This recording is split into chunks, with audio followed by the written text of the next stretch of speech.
আমাকে মারবেন কেন? কি অপরাধ আমার? এই বাড়িতে অফিসে কেউ প্রবেশ করলে তার গর্দান নেওয়া হয়। এটাই তার অপরাধ, বুঝলি সেমরে? ও বুঝলাম। আমার মরণ কেউই ঠেকাতে পারবে না। মানে খোলাসা করো। বলছি আমার মরণ হবেই আজ। এক মরণের দৌড়ানি খেয়ে বাঁচার জন্য এখানে লুকালাম। এখন তো দেখি আজরাইল আমার আগেই এখানে এসে হাজির। কাহিনী বাদ দে। আজরাইলরা এখানে এমনিতেই থাকে। সন্দেহভাজন মুখ দেখলি জান কবজ করে ফেলে। তোর কোনো খাইশ আছে কিনা সেটা বল।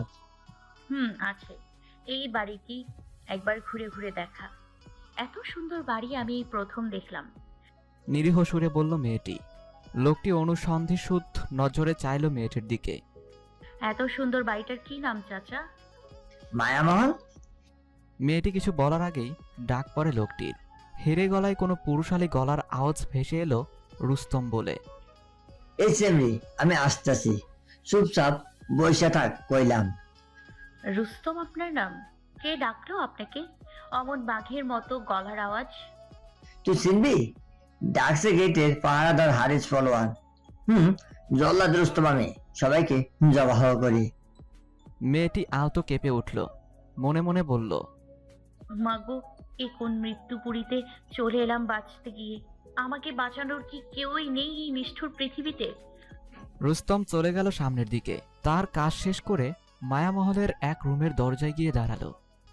রুস্তম, এত সময় কোথায় ছিলে? বিশাল রুমের এক কোণে দোলনায় দুলতে দুলতে জানতে চাইল আঞ্জুমানারা।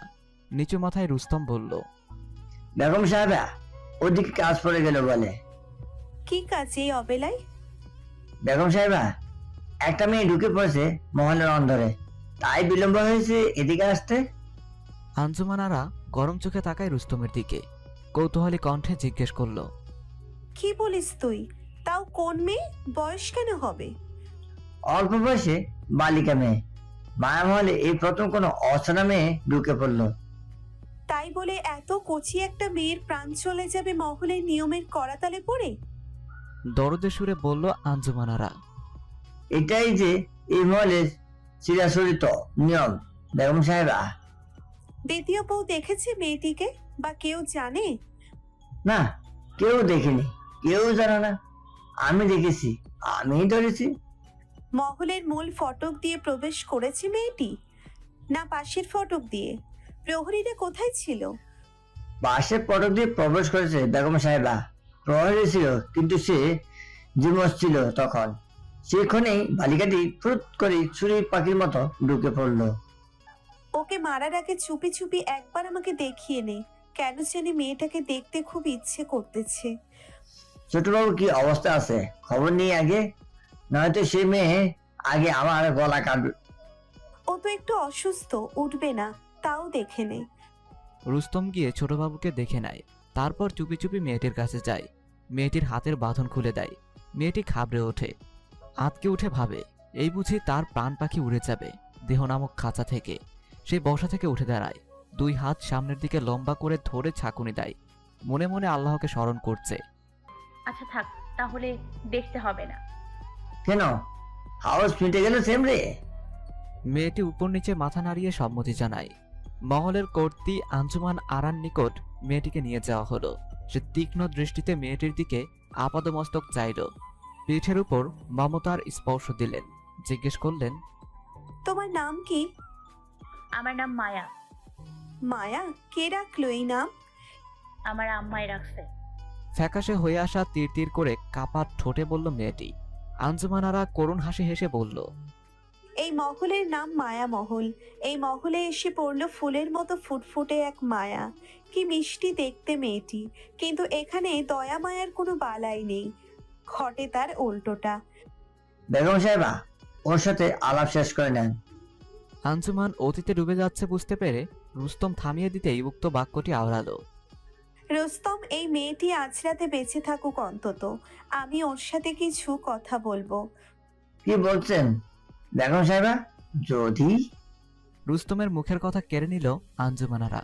চাপা স্বরে বলল, কোন জনমানব থাক দূরের কথা, কাকপক্ষীও টের পাবে না। ওকে আমার রুমে লুকিয়ে রাখবো। রিস্ক নেওয়াটা কি উচিত হবে বেগম সাহেবা? উদ্বিগ্ন কণ্ঠে বলল রুস্তম। উচিত অনুচিত সবসময় মাথায় খেলে না রুস্তম। আমি ওর বিষয়ে জানতে চাই। তুই তোর মতো করে থাক, যা এবার। রুস্তম চলে যায়। আঞ্জুমান মায়া নামের মেয়েটির দিকে কৌতূহলী চাহনি ফেলে। ক্ষুধা লেগেছে না? লাগছে। আঞ্জুমানারা রুমের দরজা বন্ধ করে দিল অতি সাবধানী হয়ে। একটা ফলের ঝুড়ি ঠেলে মায়ের দিকে দিল। মধুর হেসে বলল, যত ইচ্ছে মন ভরে খাও। দেশি বিদেশি বাহারি ফলের ঝুড়ির দিকে মায়া অবাক চোখে চেয়ে রইল। তার পছন্দ মতো কিছু ফল খেয়ে নিল টপাটপ করে। ক্ষুধার্ত পেটে নাশপাতি, ড্রাগন ফলের পানসে স্বাদও অমৃত ঠেকল তার কাছে। সন্ধ্যার বেশ কিছু সময় পরে তার সেবাদাসী কুমকুম এলো দরজার সামনে দাঁড়িয়ে। বেগম সাহেবা, আসতে পারি? একটু দরকার ছিল। আঞ্জুমান মায়াকে ভারী মখমলের পর্দার আড়ালে লুকিয়ে নেয় তড়িঘড়ি করে। গলা বাড়িয়ে বলে, হ্যাঁ, আসো। এলাচিকে পাওয়া যাচ্ছে না, সে নিখোঁজ। কুকুমনি কেঁদে কেটে অস্থির হয়ে যাচ্ছে। না তো, এলাচি এখানে আসেনি। তুই যা এখন। মায়া শিউরে ওঠে, ভাবে কে এই এলাচি? মনে হয় কোনো কাজের মেয়ে হবে এদের। তবে এত পাহারাদার থাকতে কিভাবে নিখোঁজ হলো? নাকি কোনো ভুলের জন্য তাকে মেরে ফেললো রুস্তম জল্লাদ? রাত বেড়ে গেল। জরিনা নামে একজন দাসী রুমের ভেতরে টেবিলের উপরে নৌশফোজ দিয়ে গেল আঞ্জুমানকে। আঞ্জুমান তার খাবার থেকে অন্য একটি প্লেটে অর্ধেক খাবার তুলে নিল। মায়াকে আদেশ করে খেয়ে নিতে বলল। মায়া কাচুমাচু করতে করতে খেয়ে নিল। রাতে ঘুমানোর আগে রুমের দরজার উপর নিচের সব ছিটকিনি লাগিয়ে দিল আঞ্জুমান ভিতর হতে। মায়াকে তার পাশে শুয়ে যেতে আদেশ দিল। অ্যাটাচ বাথরুম থাকায় রুমের বাইরে পা রাখতে হয়নি মায়াকে। নিশুতি রাত, চারিপাশে খুটখুটে অন্ধকার। প্রকৃতি জুড়ে অখণ্ড নীরবতা বিরাজ করছে। আকাশে নেই কোনো তারকারাজি। শীতের কনকনে হিমেল হাওয়া বইছে। কানাকুয়োর ডাক ভেসে আসছে বাড়ির পিছনের ঝোপঝাড় হতে। গা ছমছমে ভুতুরে পরিবেশ। মায়া নামের মেয়েটি হাঁটু ভাঁজ করে শুয়ে আছে পালঙ্কের কিনারায়। তার চোখের পাতা বুজে আসছে নিবু নিবু প্রদীপের ন্যায়। নিমিষেই মায়ের মুদে আসা নয়নকোণ ভিজে উঠল বেদনার অশ্রুতে। কালকে সত্যিই তার ছোট্ট জীবনের বিদায়ী সুর বাজবে। আঞ্জুমানারা পানের বাটা নিয়ে বসলেন শয্যার এক পাশে। শাহী পান মশলা দিয়ে আস্ত একটা পান মুখে পুরে দিলেন।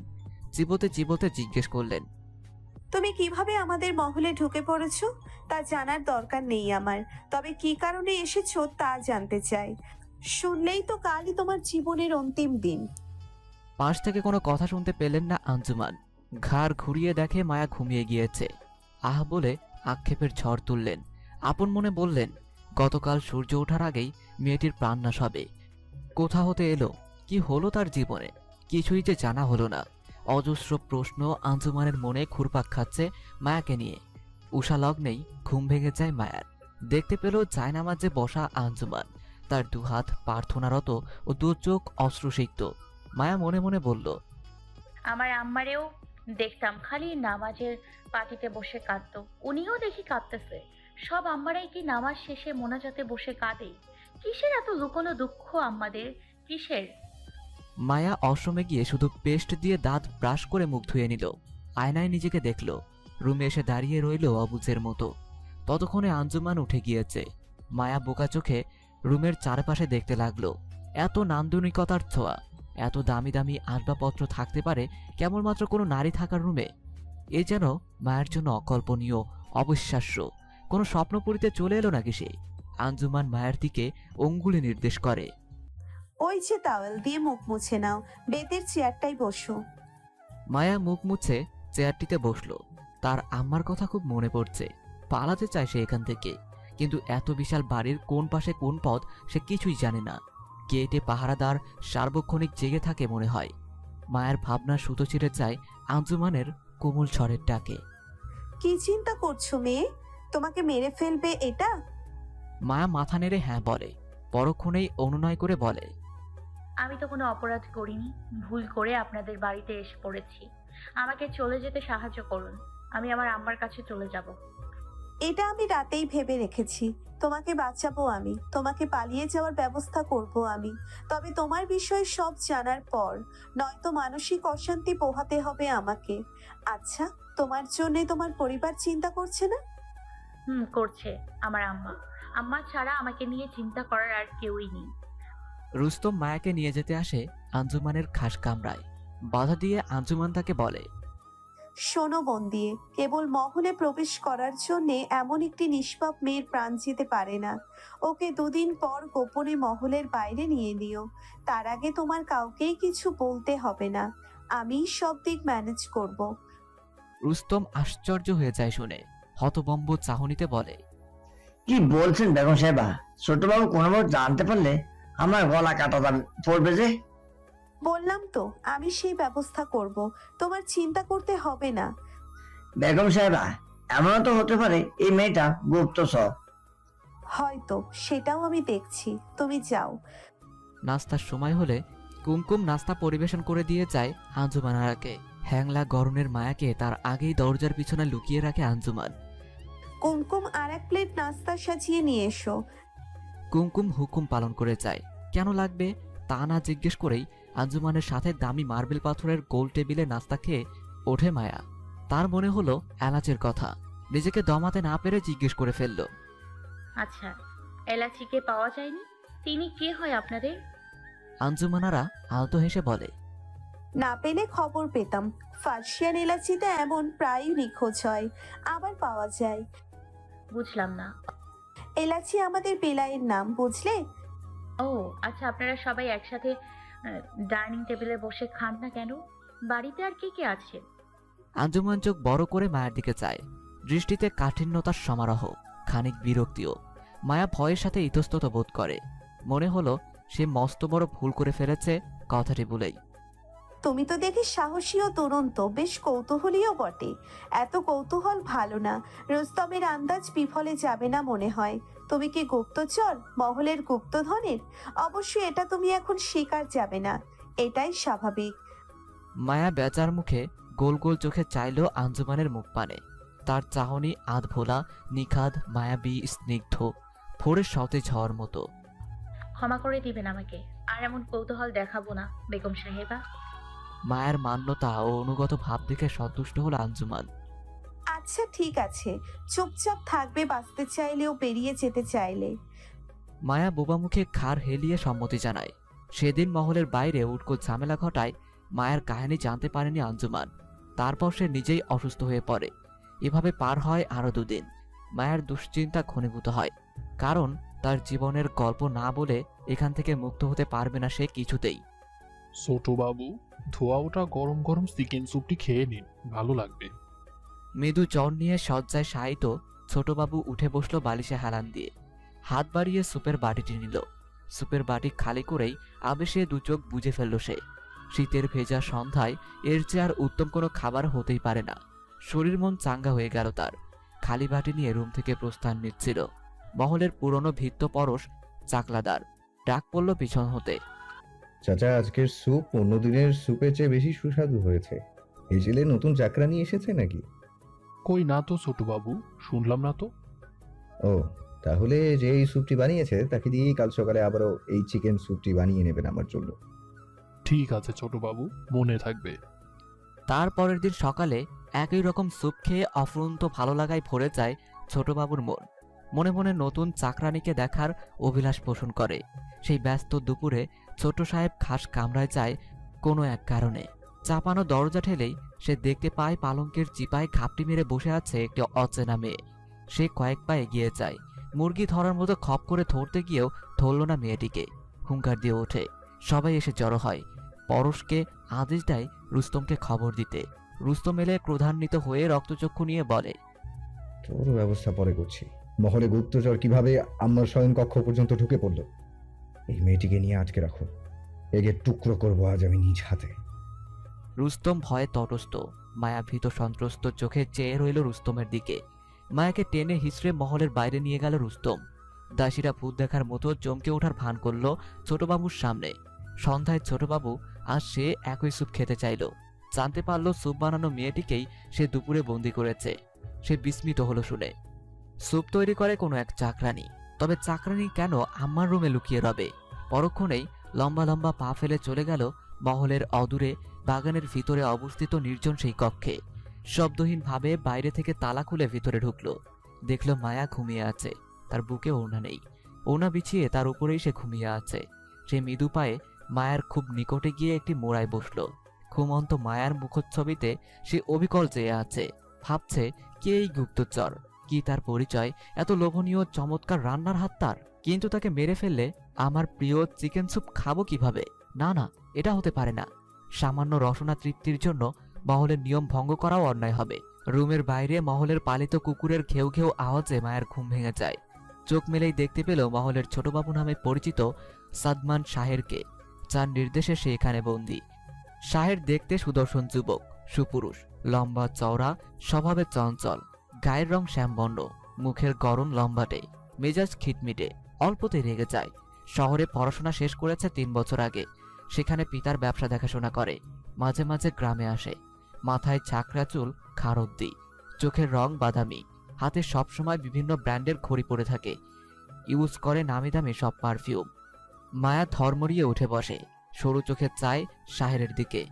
শাহের পায়ের উপর পা তুলে নিল নবাবী স্টাইলে, গম্ভীর স্বরে জিজ্ঞেস করল, তোমার নাম কি? জি মায়া। দুর্বল কণ্ঠে জবাব দেয় মায়া। তুমি কি আমাদের এখানে এসে কোনো স্যুপ রান্না করেছো? হুম। কে বলেছে তৈরি করতে? স্যুপ তৈরির কথা আপনার আম্মাকে বলছিল, আপনাদের কাজের মেয়ে। শুনে বললাম আমি ভালো স্যুপ বানাতে পারি। তখন আপনার আম্মা বলল, তাহলে তুমি বানাও তো, দেখি আমার ছেলেটার রুচিটা ফিরে আসে কিনা ভোজনে। স্যুপ তৈরি কিভাবে শিখেছো? আমি শহরে এক আত্মীয়ের বাসায় থাকতাম, তখন ইউটিউব দেখে শিখে নিয়েছি। তোমাকে মেরে ফেলা হবে, জানো তো? হুম। বাঁচতে চাও? না, কেন? যা চেয়েও পাওয়া যাবে না, তা চাওয়াটাই বোকামি ও অনর্থক।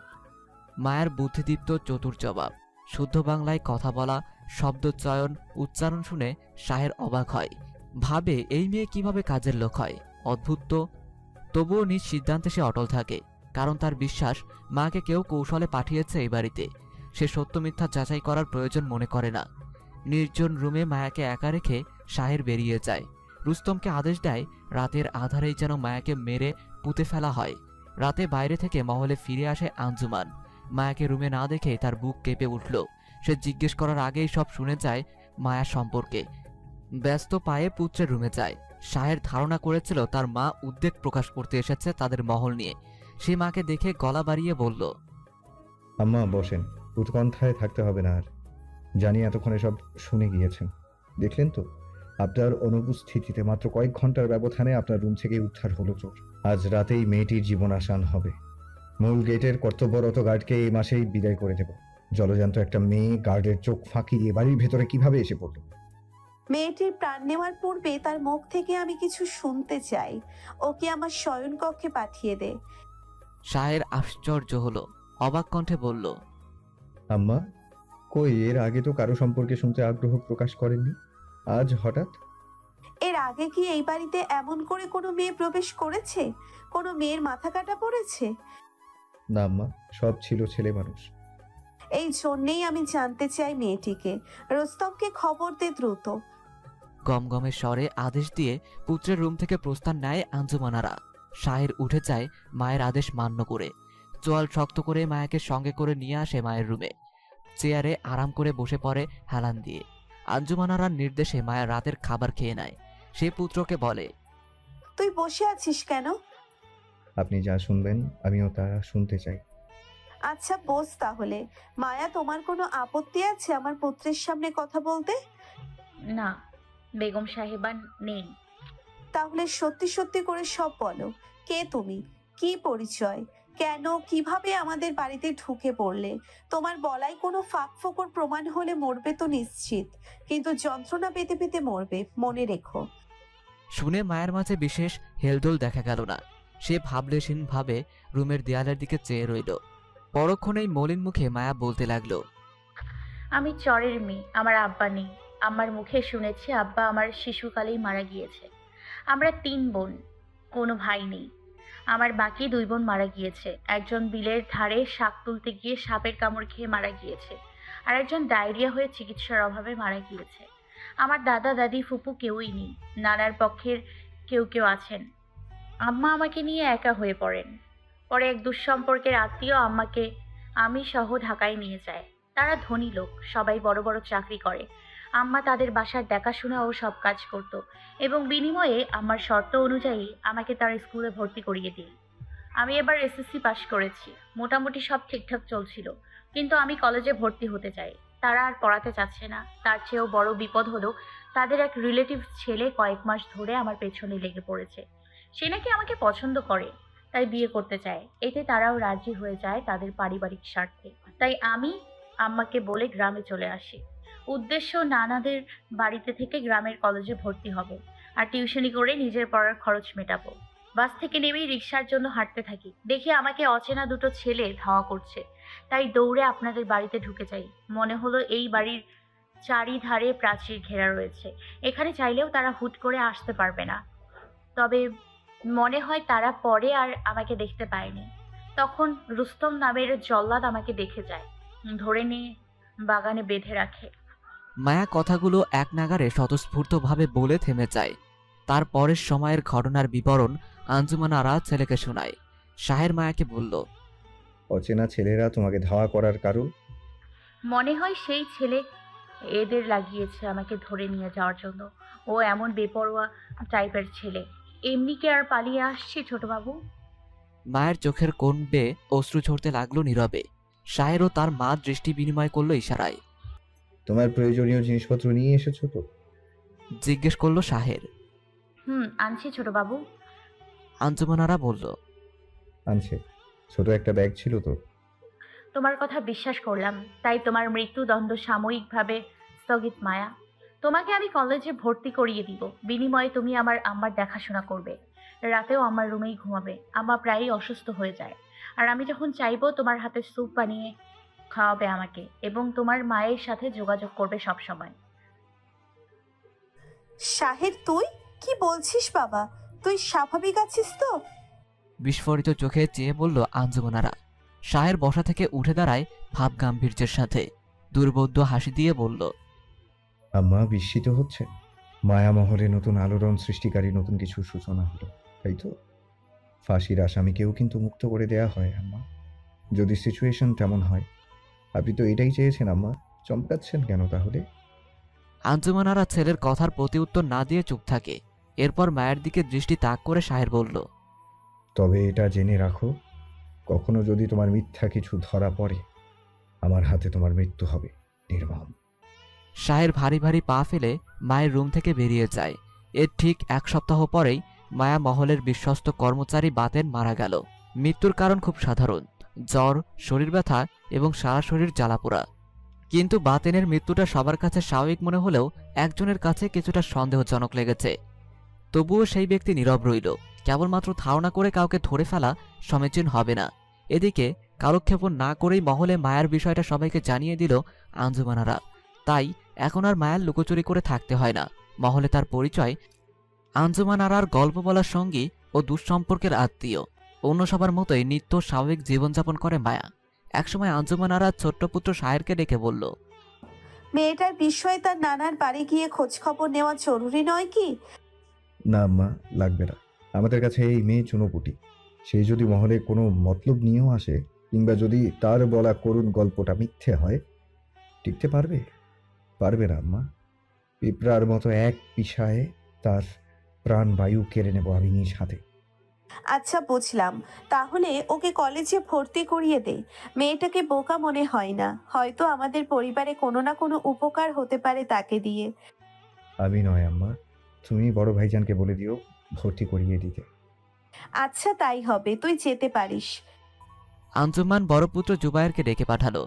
জুবায়ের তাদের পরিবারের বড় ছেলে, দেখতে সুন্দর, ব্যবহার অমায়িক ও মাধুর্যময়, গায়ের রং ফর্সা, মাঝারি গড়ন, জীবনযাপনে পরিমিতিবোধ যথেষ্ট, স্বাস্থ্যবান যুবক, স্বভাবে শান্ত কিন্তু কিছুটা দুষ্ট প্রকৃতির। সেই গ্রামের বিশ্ববিদ্যালয়ে পড়াশোনা করছে এবং সে গ্রামেই থাকে। পরিবারের রক্ষণাবেক্ষণের দায়িত্ব তার উপর ন্যস্ত। আঞ্জুমান জুবায়েরকে বলল মায়ের বিষয়ে। জুবায়ের মায়ের মুখমণ্ডলে কোমল চাহনি নিক্ষেপ করল। পরক্ষণেই বলল মায়াকে, কাল সকালে তোমার সব পেপারস নিয়ে রেডি হয়ে থেকো, ঠিক আছে? জি ভাইয়া, ঠিক আছে। জুবায়ের পরদিন মায়াকে নিয়ে গিয়ে তাদের নিকটবর্তী কলেজে ভর্তি করিয়ে দিল। স্বল্পভাষী জুবায়ের মায়ের সাথে অতিরিক্ত কোনো কথাই বলল না। মায়া ভীষণ উৎফুল্ল কলেজে ভর্তি হতে পেরে। নিয়ম করে কলেজে যাচ্ছে, পড়াশোনা করছে। আঞ্জুমান আরার মোবাইল দিয়ে তার মায়ের সাথে যোগাযোগ রাখছে। মাকে বিস্তারিত সে আগেই জানিয়ে দিয়েছে। তার মা দারুণ খুশি মেয়ে একটা ভরসার জায়গায় আশ্রয় পেয়েছে বলে। মায়া মহলে আকস্মিক আরেকজন বিশ্বস্ত কর্মচারী মারা গেল, নাম হানিফ। এতে সবাই বাকরুদ্ধ হয়ে গেল। হানিফ ও বাতেন নামের দুজন ব্যক্তির মৃত্যুর কারণ একই এবং খুব সাধারণ, জ্বর, শরীর ব্যথা এবং সারা শরীর জ্বালাপোড়া। ডক্টর কবিরাজ ডাকা হলো। তারা বলল স্বাভাবিক মৃত্যু হয়েছে, দুজনের অতিরিক্ত অসুস্থতার জন্য। দুবারই থানায় ইনফর্ম করা হলো। পুলিশ এলো, লাশের পোস্টমর্টেম করা হলো। যথাসময়ে রিপোর্ট এলো, জানা গেল তাদের কেউই হত্যা করেনি, তারা আত্মহত্যাও করেনি, স্বাভাবিক মৃত্যু হয়েছে তাদের। কিন্তু মহলের কেউ কেউ এই স্বাভাবিক মৃত্যুটাকে অস্বাভাবিক মনে করছে এবং এক একজনের আড়ালে একে অপরের দিকে সন্দেহের তীর ছুড়ে দিচ্ছে। সেই সন্দেহের বিশেষ তালিকায় পড়ে গেল বাতেনের স্ত্রী জরিনাও। জরিনা মায়ামহলের হেসেল সামলানোর দায়িত্বে নিয়োজিত। বাতেনের সাথে প্রায়ই তার খিটমিট লেগেই থাকত। এই বিষয়টা মহলে গুঞ্জন সৃষ্টি করেছে। বিকেলের অবসরে জরিনাকে সবার সামনে ডাকা হলো। শাহের জিজ্ঞেস করল, জরিনা, তুমি কি বাতানের কোনো খাবারে কিছু মিশিয়েছিলে? জরিনা ঘাবড়ে গেল, বিরক্ত হলো বেশ। চঞ্চল ভয়ার্ত সুরে বলল, যেখানে ডাক্তার বৈদ্য পুলিশ কইল ওনার স্বাভাবিক মরণ হয়েছে, সেখানে আপনার আমারে সন্দেহ হয় কেন ছোট বাবু? আমি আর আপনাকে কাম করুম না। আমি আল্লাহর কিরা কইরা কইতাছি, কেমনে হ্যাঁ হানিফ ভাইয়ের মরণ হইল তা আমি জানি না, জানে কেবল ওই উপরাওলা। ওষুধপত্র কি কম করছি কন? নিজেই স্বামী লই গা পুড়তাছি। আচ্ছা, তুমি এখন যাও, মন দিয়ে কাজ করো। জরিনা চলে গেলে শাহের মা আঞ্জুমান আরার রুমে যায়। আঞ্জুমান দুদিন ধরেই আবার শয্যাশায়ী। রুগ্ন মায়ের শিওরে বসে কপালে যত্নের হাত রাখে। আঞ্জুমান আরা আধবোজা চোখে পুত্রের দিকে চায়। আম্মা, কেমন লাগছে এখন? খারাপ লাগছে বেশি? এই তো বাবা, এখন কিছুটা আরাম বোধ করছি, তবে শরীরটা বেশ কাহিল লাগে। মায়া নামের এই মেয়েটির সেবা শুশ্রূষা না পেলে হয়তো সেরে উঠতাম না। বাতেন আর হানিফের আচমকা মৃত্যুটা আমি মেনে নিতে পারছি না। আমার মাথায় কাজ করে না। জ্বর হলে মানুষ মরে যায় এভাবে? কি যে হলো আল্লাহই জানে। সুস্থ জোয়ান দুটো মানুষ, কতই বা বয়স হবে এদের। স্বভাব চরিত্রও ভালো ছিল। আম্মা, আপনার মতো আমারও ডাউট হয়, কিন্তু কিছুতেই বুঝে উঠতে পারছি না। বিষয়টা এমনও হতে পারে আসলে এই স্বাভাবিক মৃত্যু হলো তাদের দুজনের। এমন কোইন্সিডেন্স বিষয়ে ঘটে যায় আম্মা। হয়তো বাবা, চিন্তা করছি পুরা বাড়িটাকে বড় মসজিদের বড় হুজুরকে দিয়ে বন্ধ করিয়ে নিব, আবার কোনো বালা মুসিবত এসে থাকলেও চলে যাবে। আচ্ছা আম্মা, তাই হবে, আমি ওনাকে বলে রাখবো। মায়া, তোমার পড়াশোনার কি খবর? ভার্সিটিতে যাচ্ছ তো? হ্যাঁ ছোট বাবু, পড়াশোনা চলছে ঠিকভাবে। আর সমস্যা হলে জুবাইর ভাইয়া তো আছেন। দেখো অবস্থা, তুমিও সবার মতো ছোট বাবু বলা শুরু করলে। মায়া সংকুচিত দৃষ্টিতে নামিয়ে ফেলে নিচের দিকে। থাক না বাবা, সমস্যা কি? ছোট বাবু তো, সুন্দর ডাক। আচ্ছা মায়া, তুমি স্বস্তি বোধ করলে এভাবেই বলো। যাই হোক, এটা তো তোমাকে শুরুতেই বলে রাখছি, কোনো চ্যাপ্টার বুঝতে প্রবলেম হলে জুবাইর বা আমি থাকলে আমার থেকে সলভ করে নিও। শাহের উঠে চলে যায় মায়ের পাশ থেকে। যাওয়ার আগে মায়ের দিকে আর চোখে চায়। শাহের সেই লুকানো চাহনি মায়ের অগোচরে রয়ে যায়। সেদিন রাতে মায়া তার বিছানায় বালিশের নিচে একটি ভাঁজ করা চিরকুট পায়। ভাঁজ খুলে লেখাটা বার দুয়েক পড়ল মায়া। নেশার মায়া কাটানো যায়, কিন্তু মায়ার নেশা কাটানো যায় না। ঠিক কয়েকদিন আগে একই স্থানে একইভাবে এমন আরেকটি চিরকুট পেয়েছে মায়া। সেটাই হলো মায়াকে লেখা প্রথম চিরকুট। তাতে লেখা ছিল মায়া, বড্ড ভয়ঙ্কর একটা শব্দ, ভোলা যায় না। যদিও কথাগুলো রোমাঞ্চিত হওয়ার মতো, আবেগের সাগরে ভেসে যাওয়ার মতো, তবুও মায়া চমকে ওঠে, বিষম খায়, দপ করে বসে পড়ে বিছানায়। মনে করতে থাকে দুটো চিরকুট পাওয়ার সময়ের ব্যবধান। মনে পড়েছে, ঠিক 10 দিন আগে পেয়েছে এই চিরকুটটি। কে হতে পারে ভেবেই মায়া দিশেহারা। জুবায়ের ভাই নাকি? তিনি মাঝে মাঝে কেমন করে যেন দুষ্টুমির চোখে তাকায়। তবে যেই দিয়েছে সে একজন মানুষ এবং পুরুষ মানুষ, এটা নিশ্চিত। সে নিজেকে জিজ্ঞেস করে, আঞ্জুমান আন্টিকে বিষয়টা জানাবো নাকি জুবাইর ভাই শাহের ভাইকে জিজ্ঞেস করব সরাসরি? না না, জিজ্ঞেস করা যাবে না, কেমন দেখায়, ভারী বিব্রতকর সিচুয়েশন ক্রিয়েট হবে পরে। মায়া বুদ্ধি বের করে। জুবায়ের ও শাহের দুজনের রুমেই স্টাডি নিয়ে যাবে কোনো একটা টপিক ধরে। তাদের অ্যাটিটিউড দেখে অনুধাবন করার চেষ্টা করবে কে তাকে চিরকুট লিখেছে। এখন কেবল সেই উপযুক্ত পরিবেশের দরকার। বাতেন ও হানিফের মৃত্যু নিয়ে সেই একই ব্যক্তির সন্দেহ গাঢ় হলো। সে পুকুর ঘাটে একাকী বসে চিন্তা করতে থাকে। ডক্টর ও পোস্টমর্টেম রিপোর্ট মিথ্যা হইতে পারে না কিছুতেই, সেইটা ঠিক। তবে দুজনের মৃত্যুর লক্ষণগুলো যেহেতু একই ছিল, সুতরাং এই মৃত্যুর পেছনে ভিন্ন রহস্য আছে। কিন্তু কি সেই রহস্য? সেই ব্যক্তি ভাবনার একুলকুল খুঁজেও ঠিকঠাক হিসাব মেলাতে পারছে না। তার ভাবনায় ছেদ পড়ে কারো ডাকে। সে উঠে যায় মাথা চুলকাতে চুলকাতে। এরই ভিতরে মায়া মহলের সবার সাথে চেনা জানা হয়ে গিয়েছে মায়ার। সখ্যতাও জমেছে বেশ। আঞ্জুমান আরাকে এখন সে বেগম সাহেবার বদলে আন্টি বলে সম্বোধন করে। মায়া স্বভাবের জেদি, স্পষ্টবাদী ও সাহসী। দেখতে লাস্যময়ী, ছিমছাম গরণ, লম্বাটে, গায়ের রং শ্যামবর্ণের হলেও মায়াবী চেহারায় রূপের অপরূপ আসে। নজর কাড়া শারীরিক সৌন্দর্য। রাত দিন দুর্বার কৌতূহল খেলা করে তরুণী মায়ার হৃদয়ভূমিতে। তার মনে কিছু প্রশ্ন উকি দেয় যখন তখন। আঞ্জুমান আরা তার সাথে এত গল্প করে, কিন্তু শহরে থাকা স্বামীর গল্প করে না কখনো। কিন্তু কেন? তারা সবাই একত্রে খায় না কেন? তার স্বামীর কয় ভাই বোন? এই মহলে অপরিচিত কেউ ভুল করে ঢুকে পড়লে তার মাথা কাটা পড়ে কেন? থানা পুলিশকে কেউ জানায় না কেন? তাকে গুপ্তচর বলল তারা। তাহলে নিশ্চয়ই এই মহলে কোনো গুপ্তধন রয়েছে। কিন্তু কি সেই গুপ্তধন? কোথা থেকে আসলো? কিভাবে পেল এরা এত কিছু? গুপ্তধন কি হিরে, মণিমুক্তা, জহরত, সোনাদানা, নাকি অন্য কিছু? কি বিপুল পরিমাণ হলে সেসব পাহারাদার দিয়ে রক্ষা করতে হচ্ছে তাদের? বাতেন ও হানিফ মারা গেল একই সিমটমে। তাদের মৃত্যু কি সত্যি স্বাভাবিক ছিল? ঠিক কার থেকে তার এত সব জিজ্ঞাসার উত্তর মিলবে, এটাই তার বোধগম্য হচ্ছে না। প্রথম দিনে আঞ্জুমান আরাকে সাধারণ একটি কথা জিজ্ঞেস করতেই মনক্ষুণ্ণ হলো। তাই তাকে তো জিজ্ঞেস করা উচিত হবে না।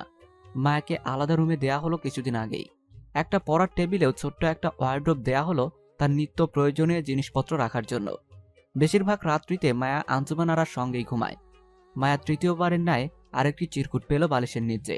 ভাগ্যিস অ্যাসাইনমেন্টের জন্য নিজের রুমেই ঘুমাবে সে, আর তাই বিছানা ছাড়তে গিয়ে পেল নিতান্তই কয়েকটি সহজ সরল শব্দের একটি লাইন মাত্র, কিন্তু বাক্যটির গভীরতা ও তাৎপর্য ব্যাপক। মায়া কিছু অনুধাবন করতে পারল। ডুবেছি তোর চোখের অনন্ত মায়ায়। এটা তো একটি গানের কথা। কে যে লেখে? শাহের ভাই, জুবাইর ভাই, নাকি অন্য কেউ? উফস করেই মায়া বহু রাত অবধি জেগে থাকে। কল্পনায় হারায় আবেশে। অচেনা অজানা এক অস্বস্তির সঙ্গে অনুভূতির নিবিড় আলিঙ্গনে মিশে যায় সুখ স্বপ্নের সারথি নিয়ে। একদিন মায়া কলেজ থেকে আসার পর আঞ্জুমানকে বলল, আন্টি, আমি কুমকুম আপাকে নিয়ে আপনাদের পুরো বাড়িটা ঘুরে দেখতে চাই। গাছগাছালি, লতা পাতা, প্রকৃতির মাঝে ঘুরে বেড়াতে আমার খুবই ভালো লাগে আন্টি। আঞ্জুমান আরা থমকে গেল। ক্ষণ পরেই অনুমতি দিল যাওয়ার। আচ্ছা যাও মায়া। পিছন হতে কুমকুমে বোবা ইশারায় কিছু একটা বলল আঞ্জুমান। কুমকুম ও ঘাড় হেলিয়ে হ্যাঁসূচক জবাব দিল। বিশাল বাড়ির আনাচে কানাচে সহ ঘুরে ঘুরে দেখতে লাগলো মায়া। বেশ সময় গড়ালো। বেলাও ফুরিয়ে এলো। পূর্বের আকাশটা কমলা রঙে রঙিন হয়ে উঠল। জংলি ছাপার শাড়ির মতো তার মাঝে মাঝে উদ্ভাসিত হলো টুকরো টুকরো হলুদ, ধূসর সাদা নীল মেঘের ছড়াছড়ি। সমস্ত দিনের লেনদন চুকিয়ে এক ঝাঁক মুক্ত পাখি নিড়ে ফিরে যাচ্ছে। কুমকুমও মহলে ফিরে যাওয়ার তাড়া দিল মায়াকে। আপামনি চলেন, আমার কাজ আছে আঙিনায়। মায়া বলল, আপনি যান, সমস্যা নেই। আমি ওদিকটা একটু দেখেই চলে আসছি। কুমকুম চলে গেল। মায়াও একটু ঘুরেই দেখে চলে এলো মহলে। বিশাল মহলের পিছনে এসে মায়া পা থামিয়ে নিল। দেখলো ভারী সুন্দর একটি পায়রা। পায়রাটিকে সে ধরতে গিয়ে আবিষ্কার করলো মহলের একটি বন্ধ দরজা, যা সে এই প্রথম দেখল। মায়া দরজাটির গায়ে হাত বুলিয়ে চলে গেল মহলের অন্তরপুরে। তার কৌতূহলের মাত্রা এবার আরেক ধাপ উঁচুতে উঠল। তবুও মায়া তার গোপন কৌতূহলকে চাপা দিয়ে রাখল গোপনেই। সেই রাতে আহার শেষে আঞ্জুমান তাকে জিজ্ঞেস করল, কেমন দেখলে সব? মায়া আহ্লাদি সুরে মুচকি হেসে বলল, আন্টি, মন ভরেনি একটু। এত বড় বাড়ি, চারপাশ জুড়ে এত সবুজের সমারোহ। একদিনে একবার দেখলে হয় বলেন? আরো কয়েকবার দেখলে মন ভরবে। শোনো মেয়ের কথা, বলে কি? আচ্ছা দেখো, যত ইচ্ছে, কোনো আপত্তি নেই। প্রাণোচ্ছল হেসে বলল আঞ্জুমান। ও শোনো, তোমার ছোট বাবু তার সাথে তোমাকে দেখা করতে বলেছে। এখন যাবো আন্টি? না, তার আর কিচ্ছু নেই। যেও তোমার সুযোগ সুবিধা মতো, তবে যেও, ভুলে যেও না। তার জেদ তো দেখলেই সেদিন। অবশ্যই আন্টি। বলে মায়া তার রুমে চলে যায়।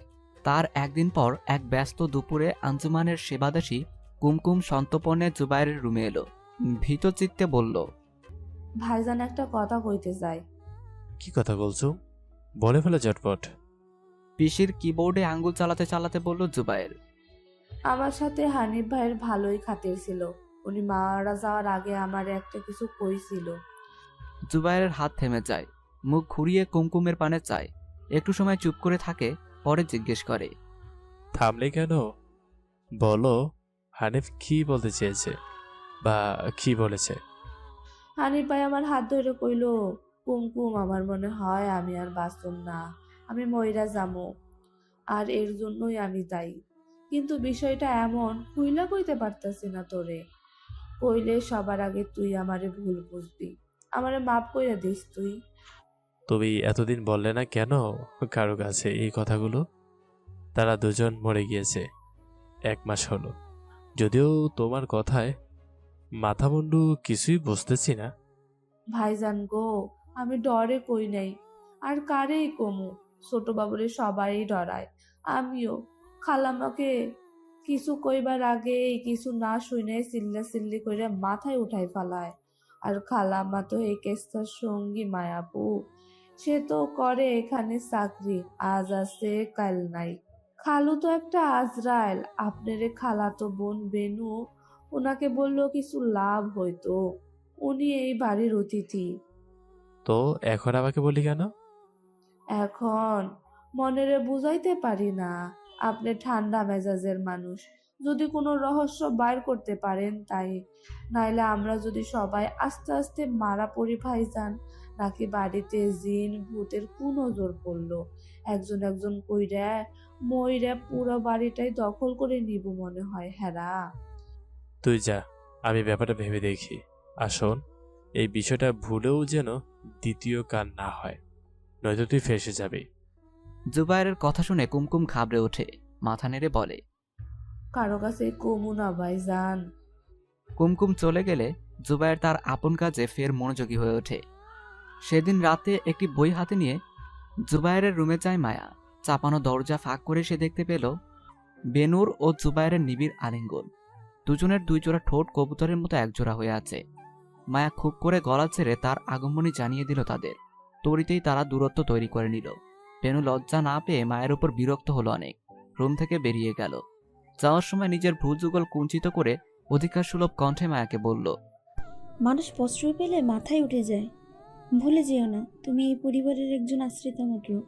সো রাত বিরাতে কোনো যুবকের কক্ষে প্রবেশ তোমার জন্য অশোভনীয় ও দুষ্টকটু।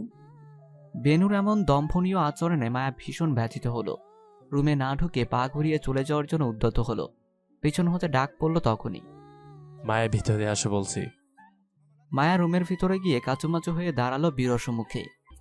আমি বেনু হয়ে সরি বলছি মায়া, ভুল বোঝো না। আসলে পারিবারিকভাবে ওর সাথে আমার বিয়ের কথা চলছে, তাই ওর ইচ্ছে একটু একটু ওসব আর কি। তবে ওকে আমার তেমন পছন্দ নয়, কিন্তু বড়টা হচ্ছে মানা করারও সুযোগ নেই। স্মিত হেসে বলল জুবাইর। মায়া বলল, না ভাইয়া, আমিও খুব সরি, অ্যাকচুয়ালি আমার এভাবে আসা উচিত হয়নি বোধহয়। আর আপনাদের বিষয়টা আমি মাত্রই জানলাম, আমি একটা চ্যাপ্টার বুঝতে এসেছি। জুবাইর মায়াকে পড়া বুঝিয়ে দিল। মায়া উঠে চলে গেল এবং ধরে নিল জুবাইরের চরিত্রে ত্রুটি আছে হয়তো, নয়তো পছন্দ না হলে চুমু খাওয়ার ফিলিংস হয় কিভাবে। অপরদিকে নিশ্চিত হলো তাকে জুবাইর নয় শাহের চিরকুট দেয়। মায়া তার পরের দিন সন্ধ্যায় শাহের রুমে যায়। শাহের মায়ার মুখপানে তৃষ্ণার্ত নয়নে চাইল, মনে মনে ছন্দ আওড়ালো, তুমি যেন বিলের জলে সত্য ফোটা এক পদ্ম, হোক না তোমার মতি গতি অল্প স্বল্প ছদ্ম। তুমি আমার অবসরের লুকানো দীর্ঘশ্বাস, ভালো রব যদি পাই তোমাকে পাওয়ার আশ। তুমি যেন বিলের জলে সত্য ফোটা এক পদ্ম, হোক না তোমার মতি গতি অল্প স্বল্প ছদ্ম। তুমি আমার অবসরের লুকানো দীর্ঘশ্বাস, ভালো রব যদি পাই তোমাকে পাওয়ার আশ। তোমাকে চাই বলি কেমনে, আমি যে ছোট বাবু, দিতে পারি না ব্যক্তিত্ব বিসর্জন, হচ্ছি রোজ কাবু। জানি না কেন হারাই আমি তোমার রূপের মায়ায়, ভেবে তোমায় যত্ন করব, রাখবো বুকের ছায়ায়। আমায় ডেকেছেন ছোটবাবু? শাহেরের সম্বিত ফিরে এলো। সে হুঁ করেই চঞ্চল উদ্বেলিত স্বরে বলল, স্যুপ খেতে চাই, ভুলে গেলে মায়া? আপনি তো বলেননি আজকের আগে। বাহ, আমি চাইলে খাওয়াবে, নয়তো নিজ থেকে খাওয়াবে না, তাই না? মায়া বলল, কাল সকালেই পাবেন। ওকে, তুমি নিয়ে এসো। ও হ্যাঁ, পড়াশোনার কি খবর? তোমার মায়ের সাথে কথা হচ্ছে তো? জি ছোটবাবু, পড়াশোনা আলহামদুলিল্লাহ ভালোই চলছে।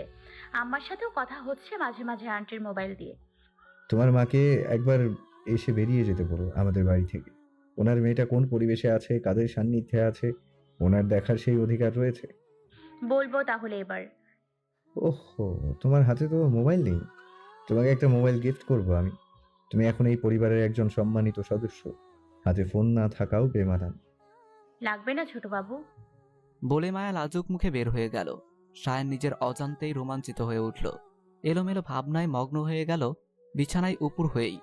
পরের দিন সকালে সবার নাস্তা শেষে মায়া চিকেন স্যুপ নিয়ে যায় শাহেরের রুমের সামনে। শাহেরের অনুমতি নিয়ে রুমে গেল মায়া। টেবিলের উপর স্যুপের বাটিটি সযত্নে রাখল। মিষ্টি কণ্ঠে বলল, ছোটবাবু নিন। ধন্যবাদ মায়া। দাঁড়াও, কমপ্লিমেন্ট নিয়ে যাও। শাহের গরম গরম স্যুপ মুখে দিয়েই চোখের পাতা বুজে ফেলল। জাস্ট ওয়াও মায়া, হেব্বি স্বাদ। আজ ক্লাস আছে তোমার? জি ভাইয়া, যাই আমি। যাও এখন। মায়া চলে গেলে শাহের বিড়বিড় করে কাব্যে সুরে বলল, অজুহাতে আনতে চাই তোমায় কাছে, বাহানায় চলে যাও, বলো কাজ আছে। সম্মুখে রাখি তোমায় নানান কথার ছলে, গোপনে পুড়িয়ে আমি বলতে কিছু পারি না বলে। এদিকে মায়া শিকারীর ন্যায় সুযোগ খুঁজছে মহলের পিছনে যাওয়ার। বাহানা রেডি করে এক দুপুরে চলেও গেল। বাঁশের বেড়া কাঠ সরিয়ে ধুলাবালির আস্তরণ ও মাকড়সার চালে পরিপূর্ণ দরজাটা ধরে দেখল। এই দরজাটা কি কাজে আসে ঘরের, সে বুঝে উঠছে না। তবে বহু মাস এই দরজা উন্মুক্ত হয়নি তা বোঝা গেল। নাকি এদের গুপ্তধন এটার ভিতরেই? মহলের ভিতরে থেকে তো এই দরজার হদিশ পাওয়া গেল না। মায়া ঠিক করলো এভাবে নিজে নিজে রহস্য উদ্ঘাটন করতে গেলে এক জনমেও পারবে না, বরং তারা টের পেলে চানটাও যাবে। এর চেয়ে ঢের ভালো মহলের এমন কারো সাথে হাত করা, যার থেকে সে সঠিক কিছু জানতে পারবে। আঞ্জুমান জুবায়েরকে ডেকে বলল, খেয়াল করলাম মায়া মেয়েটার সামান্য কয়টা পোশাক, ওকে নিয়ে কিছু কেনাকাটা করে দে। আম্মা, আমি ব্যস্ত অন্যদিকে। শাহের কি আদেশ করেন? ওর মেজাজ যে চড়াই থাকে, মায়ার বিষয়ে কিছু বলা যাবে? তুই বল। তাহলে বোনকে বলেন আপনি। আচ্ছা বুঝলাম, তুই যা। জুবায়ের চলে যায়। সে বেমালুম ভুলে গিয়েছে কুমকুমের বলা বিষয়টা। মহলের সামান্য কর্মচারীর মৃত্যু নিয়ে ঘাটাঘাটির মানসিকতা তার নেই। এটা তার কাছে অনাবশ্যক মনে হয়। পরের দিন শাহের আঞ্জুমান আরার রুমে এসে বলল, আম্মা, মায়াকে একটা মোবাইল কিনে দিলে কেমন হয়? কলেজে নিবে না, বাসায় থাকবে মোবাইল। এতে সে তার মা ও নিকটজনের সাথে মন চাইলেই কথা বলতে পারবে। আঞ্জুমান আরা পুত্রের কথায় সন্তুষ্ট প্রকাশ করলেন। বললেন, বাবা, উত্তম চিন্তা তোমার। ওকে কিছু পোশাকও কিনে দাও।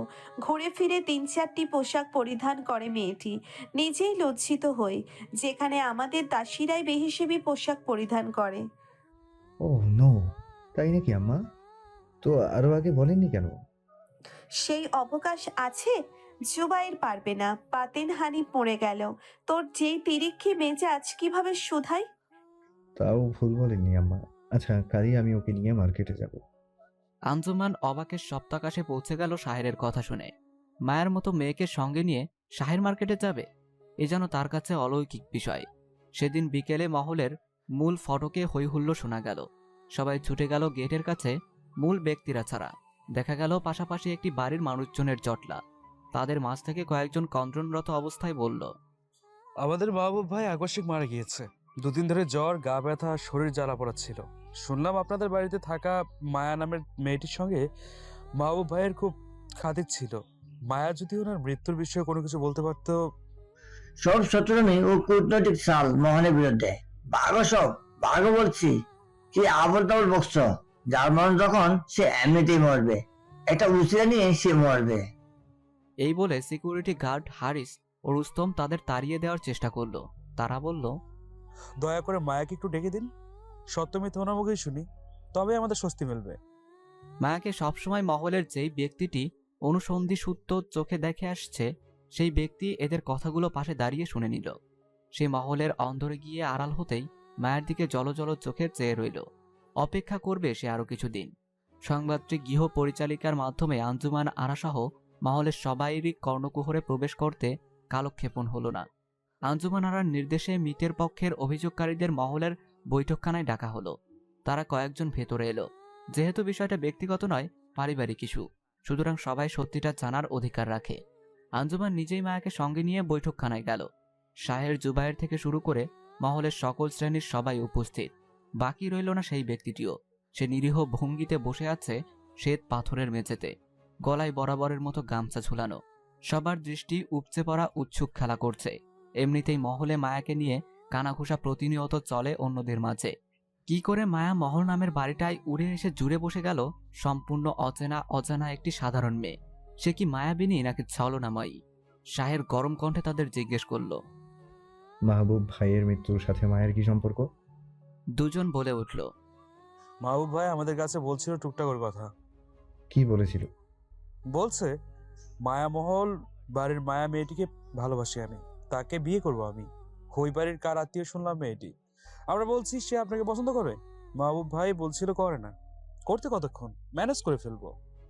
বুঝলাম না, মাহবুবের মারা যাওয়ার সাথে মায়া কিভাবে জড়িত? রুক্ষ স্বরে জানতে চাইল জুবায়ের। তাদের সাথের একটি ছেলে বলল, জড়িত না, আমরা কেবল জানতে চাচ্ছি মাহবুব ভাইয়ের ব্যক্তিগত কিছু কি জানা টানা কি না আসে। সামান্য কারণে ওনার মৃত্যু হলো। শাহের মায়ের দিকে তাকালো, কঠিন স্বরে জিজ্ঞেস করলো, মায়া এদের বলা সত্যি? হ্যাঁ সত্যি। কেন মায়াকে তারা আশ্রয় দিয়ে মহান সাজাতে গেল? একটা যুবতী মেয়ে বাড়িতে থাকলে বহুমুখী ঝামেলা হতেই পারে। আজ এরকম, কাল আরেক রকম, কিছু না কিছু ঘটবেই। শাহের ক্ষোভে ফুসে উঠল। রক্তচক্ষু নিয়ে মনে মনে বলল, ভাগ্যিস মাহবুব ভাই মরে গেল, নয়তো মায়াকে টাচ করার অপরাধে আমি মেরে ফেলতাম তাকে। মায়ের দিকে চেয়ে গমগমিয়ে বলল শাহেদ। তুমি আমার রুমে আসো। শাহেদের পিছু পিছু মায়া গুড়িসুটি পায়ে হেঁটে চলে গেল। শাহের রুমের দরজা ভেতর থেকে বন্ধ না করে চাপিয়ে দিল। নরম আরাম কেদারায় পা তুলে আরাম করে বসল। মায়া নার্ভাস হয়ে গেল। সংকীর্ণ মনে বলল, ছোটবাবু দরজা খোলা থাকুক, যদি কারোর প্রয়োজন হয় আসার। তুমি কেন এটা বলেছো তা বুঝতে পেরেছি আমি। ঠিক যেই কারণে তুমি এই কথাটা বলেছো, যদি সেই কারণগুলো ঘটে তার সমাধান আমিই দেব। অধর জুড়ে চওড়া হাসি দিয়ে বলল শাহের। মায়া বোকা চোখের চাহনিতে ফেলফেলিয়ে চেয়ে রইল শাহেরের চোখের দিকে। শাহেরের কথাগুলো তার কাছে বড় দুর্বোধ্য ঠেকল। শাহের তার সামনের চেয়ারটিতে মায়াকে বসতে আদেশ দিল। মায়া আড়ষ্ট হয়ে ঠায় দাঁড়িয়ে রইল। কানে শুনতে পাওনি তুমি? মায়া শাহেরের মুখোমুখি চেয়ারটায় গিয়ে দুই হাঁটু ঝুলিয়ে বসল। যথাসম্ভব মাথা ঝুঁকিয়ে রাখলো মেঝের দিকে। এই তো সুবর্ণ সুযোগ নয়ন ভরে তোমাকে দেখার, ভেবেই শাহের তৃতীয় নয়ন দিয়ে মায়ের আপাদ মস্তক আবিষ্ট চিত্রে নিবিষ্ট হয়ে দেখতে লাগলো। কামুক দৃষ্টি দিয়ে মায়ের রূপলাবণ্য নিংড়ে নিচ্ছে বহুদিনের ক্ষুধার্ত বাঘের ন্যায়। এই কয় মাসে মহলের তাজা শাকসবজি, পুকুরের মাছ, পালা গরুর দুধ, পালা হাঁসের ডিম, পালা কবুতর, বাগানের ফলমূল, এমন সব নির্ভেজাল সব তাজা খাবারগুলো খেয়ে মায়া কিছুটা স্বাস্থ্যবতী হয়েছে। দেখতে যেমন লোভনীয় তেমনই অতি আকর্ষণীয়। তার যৌবন যেন উপচে পড়ছে ফুলে ফেপে ওঠা উত্তাল সমুদ্রের ঢেউয়ের ন্যায়। এই ঢেউয়ের প্রবল তেরে ফেসে যেতে চায় শাহের নামের যুবকটি, হতে চায় মায়ার গোপন প্রেমিক, পান করতে চায় মায়ার নিঠোল অঙ্গের আকণ্ঠ সুধা। শাহের গলা খাকারি দিয়ে মায়ের মনোযোগ আনলো নিজের দিকে। মায়া মাথা তুলে চাইল অন্যদিকে। কি বলি শোনো, যা হওয়ার তা তো হয়ে গিয়েছে। এখন থেকে কেউ কিছু বললে বা তুমি সমস্যা মনে করলে নিঃসংকোচে আমাকে বলবে। লুকিয়ে বাঁচতে পারবে না, তা তো দেখলেই আছে। আচ্ছা ঠিক আছে, আমি এখন যাই, পরে আছে। কাল তো অফ ডে, তুমি সকালে নাস্তা খেয়ে রেডি হয়ে নিও। তোমাকে একটা মোবাইল ও কিছু ড্রেস কিনে দেব, আম্মা বললো তাই। আর সেই মোবাইল দিয়ে প্রথম তোমার মাকে ফোন দেবে এবং তোমার মাকে সেখান থেকে একেবারে বিদায় নিয়ে চলে আসতে বলবে। আমি চাই উনি তার মেয়ের কাছেই থাকুক। মায়া বিষম খেল। বিস্মিত চোখে পলক তুলে চাইল শাহের দিকে। দৃষ্টি নামাও মায়া, প্রবলেম আছে। মায়া ফিক করে হেসে ফেলল। এই মেয়ে, হাসলে কেন? মায়া দৃষ্টি সরিয়ে বলল, আমার আম্মাকে আসতে বলছেন যে, সেই আনন্দে। কলেজে উঠে চালাক হয়ে যাচ্ছ না? আচ্ছা, আমার আম্মা যে একবারে চলে আসবে, আন্টির অনুমতি লাগবে না ছোট বাবু? একদম না, আমার ইচ্ছাই আম্মার ইচ্ছা। গাম্ভীর্যপূর্ণ কণ্ঠে বলল শাহের। এবার যেতে পারো তুমি। মায়া চলে গেল মাকে কাছে পাবে বলে সুখ সুখ মনে। নিজে নিজে বলল, আমাকে তিনটে চিরকুট কে দিল তা আপনাকে জানাবো এবার ছোট বাবু। এদিকে সেই লোকটি থরথর করে কাঁপতে লাগলো। দেয়াল ধরে আস্তে আস্তে কোনোভাবে উঠে দাঁড়ালো। খাবড়ে গেল প্রচণ্ডভাবে। তোতলানো স্বরে গোপনে বলল, হে পরওয়ারদিগার, হে মাবুদ, তোমার লীলা খেলা সত্যি রহস্যময়। নইলে কিভাবে সম্ভব? কিভাবে যে এই মেয়েটির অস্তিত্বই নেই দুনিয়াতে, সে কিভাবে বেঁচে ফিরে? হ্যাঁ, কিভাবে এই মহলে ঢুকলো সে? নাকি আমার ভ্রম সবই? আমি দেখতে ভুল করছি, শুনতে ভুল করছি? আজকের এই দিন দেখার আগে আমার মরণ হলো না কেন? হ্যাঁ, গভীর উদ্বেগ ও উৎকণ্ঠা নিয়ে মাথা ডানে বামে ঝাঁকাতে ঝাঁকাতে সে চলে গেল বাগানের ভিতরের দিকে। আরও চিন্তা করতে লাগলো। মেয়েটির সাথে কথা না বলে আর উপায় নেই, তবে খুব সংগোপনে বলতে হবে। কায়রুস কি জানে হানিফ ও বাতিনের মৃত্যু সংবাদ? জানে কি মায়া মহলে মায়া নামের একটি কন্যার আগমনী বার্তা? পরের দিন সকালে নাস্তা সেরেই মার্কেটে মায়াকে নিয়ে গেল শাহের। ড্রাইভার বাদ দিয়ে নিজেই গাড়ি ড্রাইভ করলো। মায়াকে পাশের সিটে বসিয়ে নিল। মায়ের পছন্দে মোবাইল, বেশ কিছু ড্রেস, হ্যান্ডব্যাগ, স্যান্ডেল, কসমেটিক্স, ঘড়ি, অর্নামেন্টস কিনে দিল।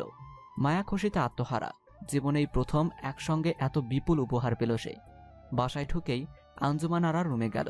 প্যাকেট থেকে সবকিছু বের করে আঞ্জুমান আরাকে দেখালো। আঞ্জুমান আরা খুশি খুশি ভাব নিয়ে সব দেখল নেড়েচেড়ে। তবে মনে মনে বেশ অসন্তুষ্ট হলো ছেলের উপর। ধনির পুত্র হয়ে মহলের সামান্য এক আশ্রিতা মেয়ের জন্য তার এত দায়িত্ববোধ, কর্তব্যবোধ, মানবিকতা, আন্তরিকতা যেন ভালো ঠেকছে না। একেবারেই বেমানান হয়ে যাচ্ছে। হাস্যকর ভীষণ। বিকেলের অবসরে শাহের মায়ের মোবাইলে সিম কার্ড ভরে সব ওকে করে নিল। নিজের কাছে অতিরিক্ত সিম ছিল বলে কিনতে হয়নি। মায়াকে পাশে বসিয়ে মোবাইলে সব বুঝিয়ে দিল। নিজের বিকাশ থেকে রিসার্চ করে দিল। ওয়াইফাই কানেক্ট করিয়ে দিল। ইমো, হোয়াটসঅ্যাপ খুলে দিল। তার নাম্বার সেভ করে দিল। তারপর বলল, যাও এবার তোমার মাকে ফোন দাও, আর প্রয়োজন মনে করলে আমাকে এনি টাইম ফোন দেবে। অবশ্যই ভালো করে বলবে তোমার মাকে যেন একেবারেই চলে আসে। মায়া চলে গেলে শাহের নিজের মাথার চুল খামচে দিয়ে ধরল। তার ঘাড়ের সমস্ত রগ দাপাদাপি শুরু করলো। দেয়ালের পিঠে হাত মুঠি করে সজোরে খুশি মেরে বসলো। ব্যথা পেয়ে উহু করে উঠল। নিজে নিজে বলতে লাগলো, কি এক অসীম যন্ত্রণা হচ্ছে। ভাবছি আজ বলবো, কিন্তু পারলাম কই। আমার আবেগ পরাভূত হচ্ছে মহলের জমিদারি আর উঁচু নিচুর দাম্ভিকতায়। আর কত তীব্র দহন এইভাবে দিলে দিলে সে নিঃশেষ হয়ে যাব। কখনোই কি মায়াকে বলা হবে না ভালোবাসি, অনুভবে সমস্ত ঐশ্বর্য দিয়ে? তোমাকে চাই সব ছেড়ে ছুড়ে। আমার হয়ে যাও ভেদাভেদের দূরত্ব ঘুচিয়ে। হৃদয়ের অশান্ত ঝড় থামিয়ে দাও তোমার পবিত্র আলিঙ্গনে। মুখর করে তোলো আমার মন পাড়ের শান্ত পাখিটাকে। শাহের ধপাস করে উপর হয়ে বিছানার একপাশে পড়ে গেল। বিবেকের কাছে ধরাশায়ী খায়েল সে।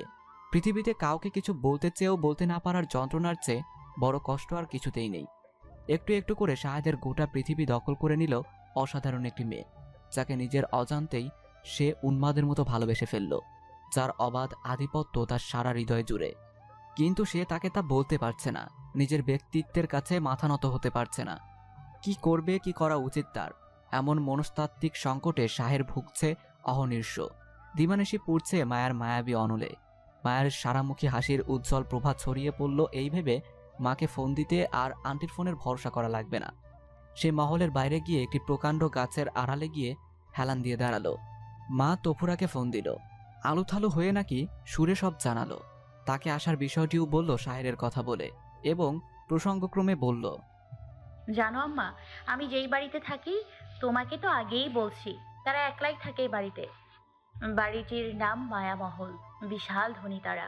তুমি আসলেই নিজ চোখে দেখবে তোমার মেয়ের কি আরামদায়ক জীবনযাপন। তুই না বললেও আমি আইতাম রে মা।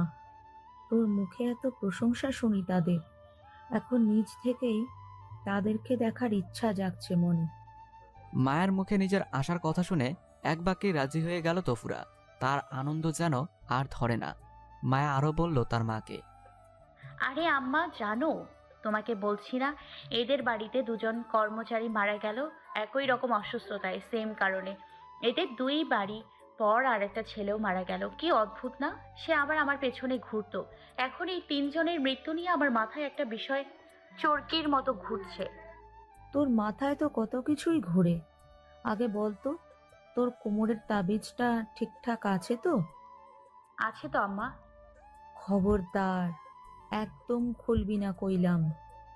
মায়ের সাবধানী বাণী শুনে মায়া আরো সাবধানী হয়ে ওঠে। জামার উপর দিয়ে হাত বুলিয়ে তাবিজটি আছে কিনা চেক করে নেয়। একদিন মায়া কলেজে যাওয়ার সময় দেখতে পেল বাড়ির গেট দিয়ে দুজন ভিক্ষুক ভিতরে প্রবেশ করার চেষ্টা করছে, কিন্তু হারিস পালোয়ান কিছুতেই ঢুকতে দিচ্ছে না তাদের। মায়া এমন বিষয় আরো দুবার দেখেছিল, কিছু মনে করেনি, কিন্তু আজ তার খারাপ লাগছে। সে থমকে দাঁড়ালো, জিজ্ঞেস করলো হারিসকে। এদেরকে ভেতরে যেতে দিন, নইলে আপনি গিয়ে চাল এনে দিন। হারিস অধিকার সুলভ কণ্ঠে বলল, বেগম সাহেবার মানা। মায়া মনে মনে উপহাস করে বলল, কারি কারি ধন সম্পদ এদের, অথচ গরিবদের অনাহারীদের দেয় না কেন? এত কৃপণ বলেই মনে হয় কিছু জোটাতে পেরেছে। মায়া ভিক্ষুকদের দাঁড় করিয়ে নিল, নিজে ভেতরে গিয়ে কুমকুমকে বলে লুকিয়ে বেশ কিছু চাল নিল একটা পরিত্যক্ত কৌটায়, এনে দিয়ে ভিক্ষুক দুজনকে বিদায় করে দিল। তারা মায়াকে দোয়া করতে করতে দুর্বল পায়ে চলে যেতে লাগলো। হঠাৎ মায়ের এহেন কাণ্ডে হারিস রেগে গেল মায়ের উপরে, উদ্ধত আচরণ করলো মায়ের সাথে। দুদিনের আশ্রিতা বলে তাচ্ছিল্য করতেও কার্পণ্য করল না। বেগম সাহেবাকে জানিয়ে তাকে বের করার ব্যবস্থা করবে বলে হুমকি দিল। মায়া নীরব থেকে কলেজে চলে গেল। ফিরে এসে দেখল আঞ্জুমান আরা অন্য দিনের মতোই স্বাভাবিক আচরণ করছে তার সাথে। মায়া স্বস্তির দম ছাড়ল। হারিস তার বিরুদ্ধে নালিশ করেনি বলে তার একদিন পরে হারিস অসুস্থ হলো। অল্প জ্বর, গা জ্বালা পোড়া, ব্যথা শুরু হলো তার। ডক্টর ডাকা হলো দ্রুত। ঔষধ দিল ডক্টর সেরে যাবে বলে। শাহের, জুবায়ের সবাই হারিসের তদারকি করছে সারাক্ষণ, এমনকি বেগম সাহেবা আঞ্জুমানাও। তবুও 3 দিন পরের রাতে নিজের বিছানায় ছটফট করতে করতে হারিস মারা গেল। মহলের সবাই নির্বাক হয়ে গেল। মহলে হচ্ছেটা কি এসব? লোক পাঠিয়ে সেই ডক্টরকে ডাকা হলো। শাহের, জুবায়ের তাকে বলল, আপনাকে এখনই পুলিশে দেব। ভেজাল মেডিসিন দিয়ে নিরপরাধ মানুষকে মেরে ফেলেছেন। বাতেন ও হানিফকেও আপনি মেডিসিন দিয়েছেন। মাহবুবকেও মনে হয় একই মেডিসিন দিয়েছেন। ডক্টর ভরকে গেল, তবুও আত্মবিশ্বাসী সুরে বলল, আমার মেডিসিনে ভেজাল আছে, প্রমাণ হলে আমি নিজেই ফাঁসিতে ঝুলব। ওই খোদার নামে শপথ করে বলছি, ওদের মৃত্যু অন্য কারণে হচ্ছে। সে রহস্য উদ্বোধন করুন পারলে। শাহের, জুবায়ের মেডিসিনগুলো পরীক্ষা করে আনলো ল্যাবে লোক পাঠিয়ে। জানা গেল মেডিসিন নির্ভেজাল, মেয়াদ উত্তীর্ণ নয়। ডক্টরকে সসম্মানে ছেড়ে দিল শাহের। হারিসের পরিবারকে খবর দেওয়া হলো। তারা এসে হারিসের লাশ নিয়ে গেল। হারিসের অধ্যায় শেষ হয়ে গেলেও তার রেশ রয়ে গেল। রুস্তম ও পরশ অসহায়ের মতো বসে রইল গেটের পাশে বড় চৌকিটার মাঝে। তারা দুজন হারিসের সঙ্গে কাটানো ভালো সময়গুলো মনে করতে লাগলো। দুঃখী দুঃখী কণ্ঠে পরশ ভেজা চোখ দুটো ঢোলে মুছে নিল কাদের গামছাটি দিয়ে।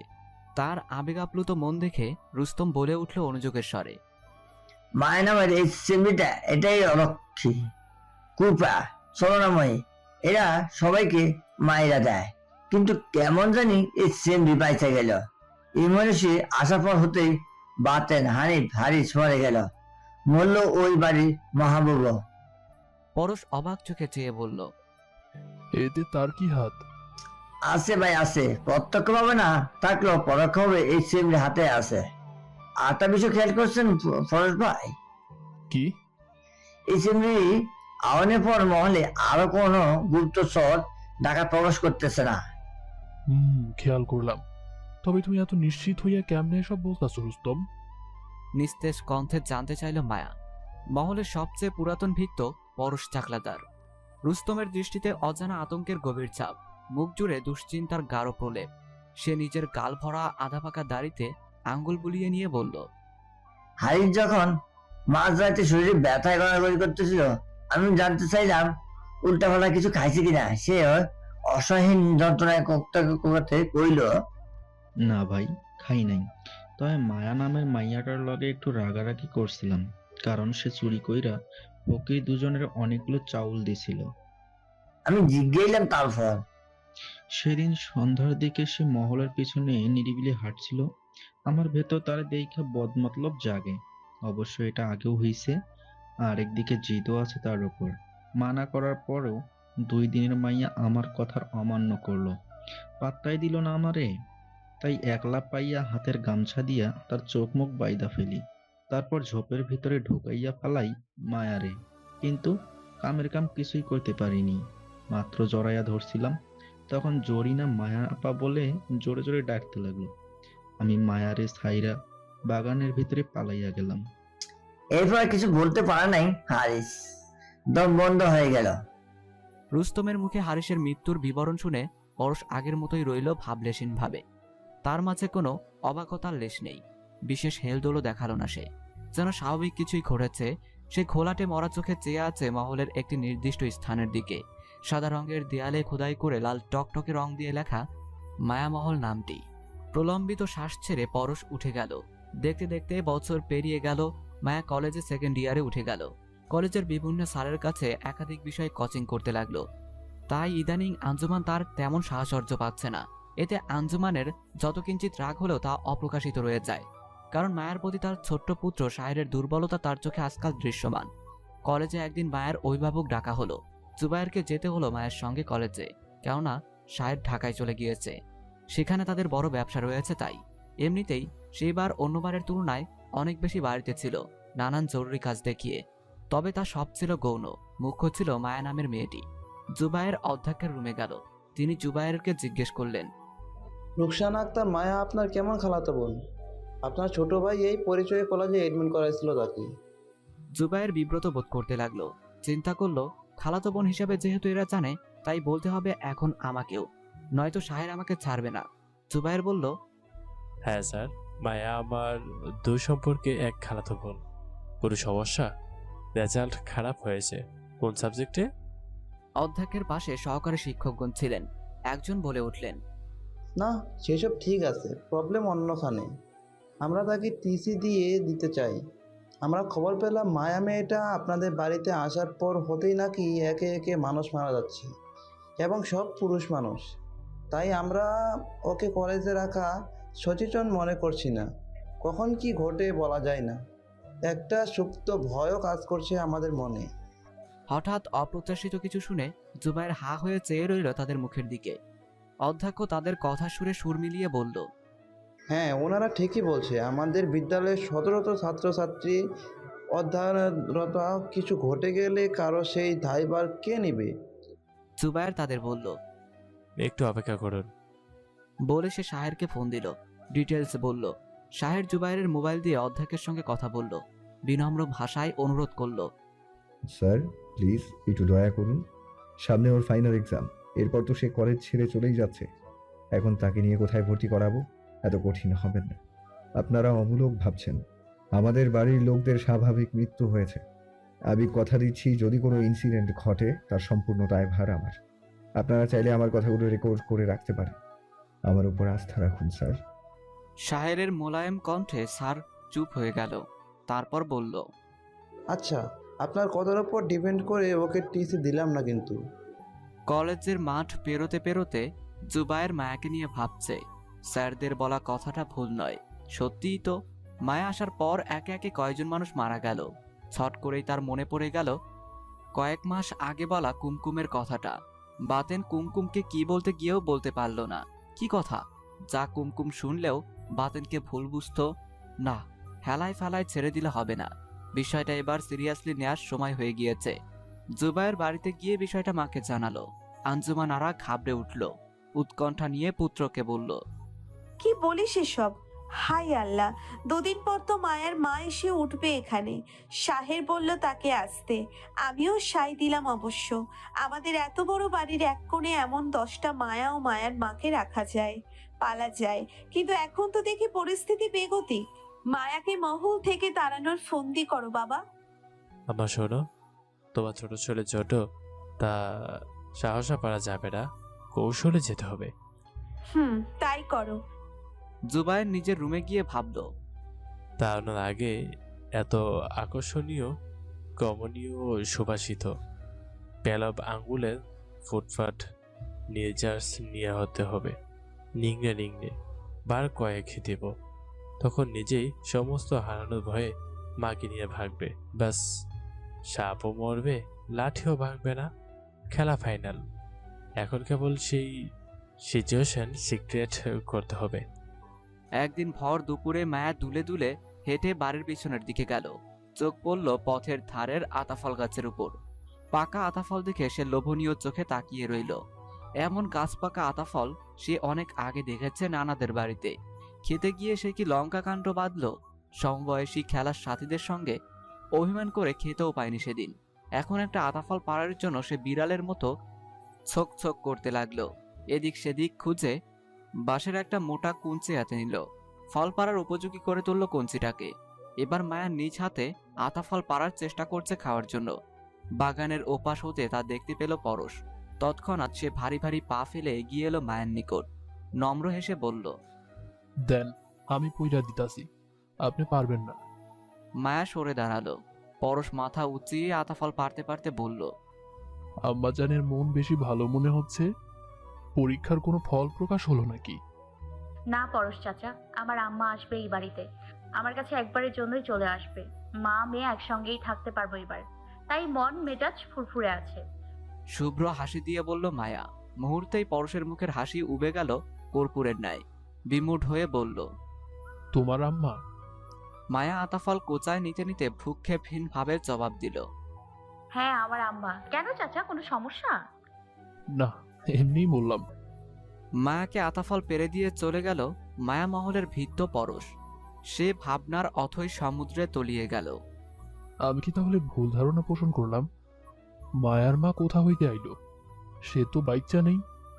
সেই সন্ধ্যায় কায়রুশ গ্রামে এলো, অর্থাৎ আঞ্জুমানের স্বামী এবং শাহের ও জুবাইরের বাবা। অসুস্থ শরীরে গাড়ি থেকে নেমে নিজের কক্ষে চলে গেল কায়রুশ। এতটা মাস পরে বাড়িতে তার আগমন ঘটল, তবে কেউই খুশি হলো না তার আশাতে। কিন্তু মায়া ভীষণ খুশি হলো এত সুন্দর বাড়ির কারিগরকে আজ দেখতে পাবে বলে। পরশ বিড়বিড় করে বলল, মিয়া ভাই, বড় অসময়ে আপনি পা রাখলেন মায়া মহলে, বড় অসময়ে। মায়া আর চোখে বাসার সবাইকে লক্ষ্য করছে।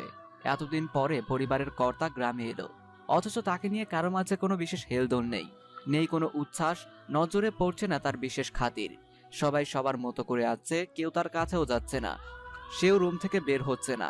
তার রুমে কুমকুম গিয়ে খাবার দিয়ে আসলো। মায়ের কাছে ব্যাপারটা বড় অদ্ভুত লাগছে, কেমন ধোঁয়াশা লাগছে। এতটা মাস হয়ে গেল তবুও কারো কাছ থেকে কিছুই জানতে পারলো না। কাজের মেয়েগুলো খুবই অনুগত এদের, কখনো তাদের বিরুদ্ধে বা মহল সম্পর্কে কিছুই বলে না। নাকি তাদের কাছে সবই নর্মাল। মায়া আঞ্জুমান আরার কক্ষে প্রবেশ করলো বাহানা ধরে, কারণ পড়াশোনার জন্য সে নিজের রুমেই বেশি থাকে এখন। তার পড়া ও অ্যাসাইনমেন্টের কাজ না থাকলেও রাতে আঞ্জুমান আরার সঙ্গেই ঘুমায়। মায়া বুদ্ধি খাটিয়ে বলল, আন্টি কোনো প্রয়োজন হলে জানাবেন। তোমার পড়া আছে রাতে? জানতে চাইল আঞ্জুমান। না আন্টি, আঙ্কেল আসলো না বাসায়। আছে, কিন্তু উনি ওনার কক্ষেই ঘুমাবে, তুমি আমার সাথেই ঘুমাবে। ও আচ্ছা, তাহলে ঘুমাবো। আঙ্কেল কি আমার কথা জানে আন্টি? না মানে আঙ্কেলকে দেখতে ইচ্ছে করছে। জানি না, তবে দেখা হয়ে যাবে। তুমি এমন কিছু নয় যে ঘটা করে দেখা করিয়ে দিতে হবে। কিঞ্চিত রাগ ছেড়ে বলল আঞ্জুমান। মায়া শঙ্কিত অনুভব করলো, হোঁচট খেল আঞ্জুমানের আচরণে রুক্ষরূপ দেখে। অথচ কয়েকদিন আগেও তার সঙ্গে আঞ্জুমানের গলার স্বরে দরদ ছিল, কোমলতা ছিল, সহানুভূতি ছিল। মায়া নীরব থেকে বেরিয়ে গেল। তার পরের দিন মায়া কলেজে যাওয়ার সময় মূল গেটে গিয়ে চরণগতি মনস্থর করল। অচেনা একজন বয়স্ক সুঠামদেহী পুরুষকে দেখতে পেল। লোকটি পরশের সঙ্গে কথা বলছে। মায়া পাশ কেটে যাওয়ার সময় তাকে সালাম দিল। সে সালামের জবাব নিয়েই অবাক চাউনি ফেলল মায়ের উপর। মায়াও একটু থমকালো। পরশ নিজ থেকেই বলল, মিয়া ভাই, ওর নাম মায়া, বিপদে পইরা আমাদের বাড়িতে আছে। ভাবিজান ওরে আশ্রয় দিল, কলেজে পড়ে। ছোটবাবু কলেজে ভর্তি করায় দিল। মায়া কায়রুসের মুখপানে চাইল, আদুরে হাসি দিয়ে বলল, আঙ্কেল আমার অনেক ইচ্ছে ছিল আপনাকে দেখার, আজ দেখলাম, ভালো লাগছে। কলেজ থেকে এসে আপনার সাথে গল্প করবো আঙ্কেল। বলেই মায়া ছুটন্ত প্রজাপতির মতন কলেজের উদ্দেশ্যে পা বাড়ালো। চঞ্চল মায়ের কথার নম্রতা ও মাধুর্যতায় বিমোহিত হয়ে গেল কায়রুস। কিন্তু তার বিস্ময়ের রেশ বিলীন হলো না অস্তমিত সূর্যের ন্যায়। সে পরশকে জিজ্ঞেস করল, এ কোন মায়া পরশ? মায়া মহলে মায়া? কিন্তু কিভাবে? পরশ চিন্তাগ্রস্ত কণ্ঠে সহমত প্রকাশ করল এবং বলল, মিয়া ভাই একটু অপেক্ষা করুন, 2 দিন বাদে ওর মা পার্মানেন্ট থাকতে চলে আসবে, তখন খোলাসা হইতে পারবো, সত্য জানা যাবে। ওর মা আসবে? এক আশ্চর্য সুরে বলল কায়রুস। ওর মা। সহজ করে বলল পরশ। ওর মা কেন আসবে? ছোটবাবু বলল চইলে আসতে, যেন মেয়ের সান্নিধ্যে থাকতে পারে তাই। শুনে কায়রুস থ মেরে রইল। বিষয়টা তার কাছে সুবিধাজনক ঠেকল না। ভীষণ ঘোলাটে লাগছে, ভোরের কুয়াশার ন্যায়। মায়া কলেজ থেকে এলো বিকালে। সন্ধ্যার পর কুমকুমকে দিয়ে মায়াকে ডেকে পাঠালো কায়রুস। মায়া খুশি খুশি মনে কায়রুসের কক্ষে প্রবেশ করলো। কায়রুস এ কথা ও কথা বলে মায়ের সঙ্গে গল্প জুড়ে দিল। এক পর্যায়ে তার পরিবার সম্পর্কে জানতে আগ্রহ প্রকাশ করলো। মায়া আঞ্জুমান আরাকে বলা তার জীবনের গল্পটা হুবাহু শোনালো কায়রুসকে। কায়রুস একটু স্বস্তি বোধ করলো, কিছু একটা গভীরভাবে ভেবে। জুবায়ের শাহেরকে ফোন দিল। মায়ের প্রসঙ্গ টেনে পরপর 4 জন ব্যক্তির মৃত্যুর সাথে মায়ের আগমনের সাদৃশ্য থাকতে পারে বলে অভিহিত করল। জুবায়ের মোবাইল রাখার পর শাহের ভেবে দেখল জুবায়ের বলাটা অমূলক নয়। সত্যিই তো তাই। মায়াকে নিয়ে এমন বিরূপ ধারণা তার মাথায় আসেনি কখনো। উল্টো মায়ের প্রতি অসীম দুর্বলতা কাজ করেছে, একটা টান অনুভব করছে সবসময়। তার কিছুক্ষণ বাদে শাহের মায়াকে ফোন দিল। মায়ের পড়াশোনা থেকে শুরু করে শারীরিক অবস্থারও খবর জানলো এবং জিজ্ঞেস করলো, তোমার কোনো রকম প্রবলেম হচ্ছে চলাফেরায়? না তো ছোটবাবু, সবকিছুই ঠিকঠাক আছে। তবে কি বলো, হেজিটেশন ফিল না করে। তবে কিছুদিন আগে পরপর 3টা চিরকুট পেয়েছি আমার বালিশের নিচে, কিন্তু এখন আর পাই না। আরেকটা বিষয় হলো, আপনাদের বাড়িতে আমি আসার পর 4 জন মানুষ মারা গেল, তাই ভাবলেই কেমন যেন লাগে। দ্বিধাগ্রস্ত কণ্ঠে বলল মায়া। নাকি তুমি এদের সবাইকে মেরে ফেলেছো? ফোনের অপর প্রান্তে হো হো করে হেসে বলল শাহের। মায়া থতমত খেয়ে গেল এমন অপ্রত্যাশিত বাক্য শ্রবণ হতেই। শাহের ফের বলল, কি তবদা খেয়ে উঠলে মনে হয়? তোমার কথা রেশ ধরেই মুখ ফসকে এ কথা চলে এলো। মায়া পট করেই বলে ফেলল, তাহলে কি আপনিও আমাকে চিরকুট দিতেন? নয়তো আপনি ঢাকা চলে যাওয়ার পর হতেই আর চিরকুট পাই না কেন? ধরো আমিই দিতাম, তাহলে কি তুমি মারলে তাদের? স্বীকার করে ফেলো, আমি গোপন রাখবো, তোমার সুরক্ষা দেব। কি বলছেন এসব অবান্তর কথাবার্তা? আর তা না হলেও স্বীকার করে কেউ? তাও রাইট। আচ্ছা, ফান করলাম তো। পেতে চাও অমন চিরকুট? না তো। কেন চাও না? আজব তো ছোটবাবু, কি ভুলভাল বকছেন। রাখি, আল্লাহ হাফেজ। ওকে ভাই, ভালো থেকো। মায়া আশ্চর্য হয়ে গেল তার প্রতি শাহেরের আবেগ প্রবণতা দেখে, যা সে এর আগে ঘৃণাক্ষরেও কল্পনা করতে পারেনি। ভেবেছিল আর বুঝেছিল মানবিকতা ও ঔদার্যতার জায়গা থেকেই শাহের তার জন্য এসব করছে। এখন টের পেল প্রেক্ষাপট ব্যতিক্রম। তবে শাহেরের এই ভুল অনুভব ও অনুভূতিকে কিছুতেই প্রশ্রয় দেওয়া যাবে না। দূরে দূরেই রবে সে। একান্ত আবশ্যক না হলে শাহেরের সাথে কথা বলবে না, বাড়ি আসলে সামনে যাবে না। সময়টা শেষ সন্ধ্যা, গ্রীষ্ম ঋতু, মাস চৈত্র। কাঠফাটা গরম পড়েছে প্রকৃতি জুড়ে। ইলেকট্রিসিটি চলে গিয়েছে, জেনারেটরও আসছে না। সবাই মহলের বাইরে চলে গিয়েছে হাওয়ায় গা জুড়াতে। আঞ্জুমান আরা মায়াকে ডেকে বলল, জুবাইরের রুমে লণ্ঠন ছেলে দিয়ে আসো তো মায়া। দাসীরা সবাই বাইরে মনে হয়, কত যে ডাকলাম তবুও শুনলো না। তোমার মা কবে আসবে? আচ্ছা আন্টি, এক্ষুনি যাচ্ছি। আম্মা 2-3 দিনের মাঝেই চলে আসবে। আমি বাস স্পটেজ থেকে গিয়ে নিয়ে আসবো। ও আচ্ছা, ঠিক আছে। মায়া জুবাইরের রুমে প্রবেশ করলো আলো নিয়ে। জুবাইর বিছানায় শোয়া ছিল।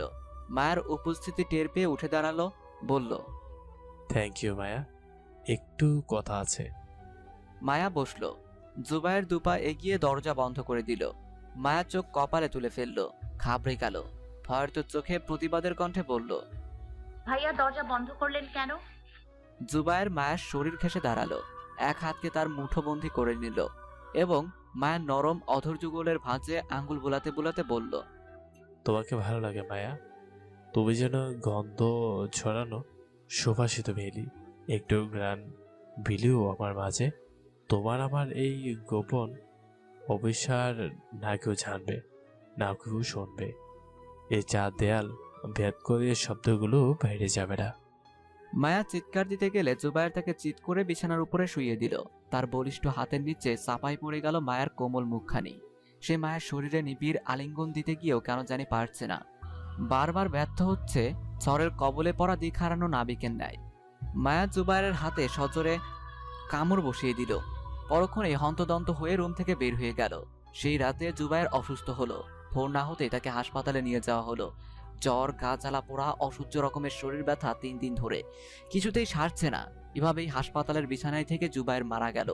তার আগে পরিবারের সবাইকে সে জানালো তার মৃত্যু হলে একমাত্র মায়াই দায়ী হবে, দ্বিতীয় কেউ নয়।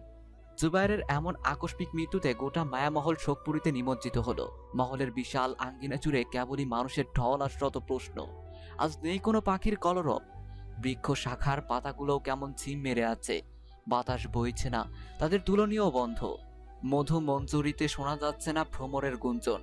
ঘরের কোণে ডালিম গাছের ডালে নিত্য বসে চিউ রবে ডাকা চঞ্চল চড়ুইটিও আজ বড় নিশ্চুপ হয়ে আছে।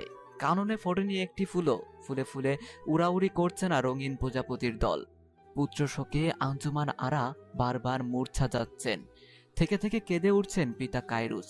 এক গোপন অনুশোচনায় দগ্ধ হচ্ছে তার অন্তর্খানি। গ্রামে চলে এলো মৃতের ছোট ভাই সাহেল।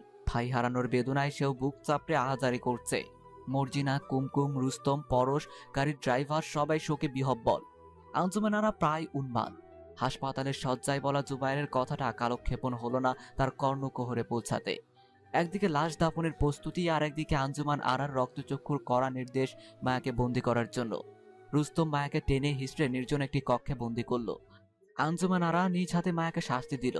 চুলের মুঠি ধরে শরীরের সমস্ত শক্তি ক্ষয় করে এলোপাথারি মারল এবং জিজ্ঞেস করলো, কি চাস তুই বল? কালনাগিনী কোথাকার, একে একে সবাইকে মেরে ফেলছিস, কেন আমার পুত্রকে কেড়ে নিলি বল? নয়তো জ্যান্ত পুঁতে ফেলবো আমি। তোর সব কিছু বন্ধ, নাওয়া খাওয়া কলেজ সব। এই কক্ষেই তুই পচে পচে মরবি। মায়ার আত্মচিৎকার রুমের চার দেয়াল অতিক্রম করে বাইরে গেল না। কেউ শুনতে পেল না। সবাই জুবাইরের নিথর দেহটা নিয়ে ব্যস্ত।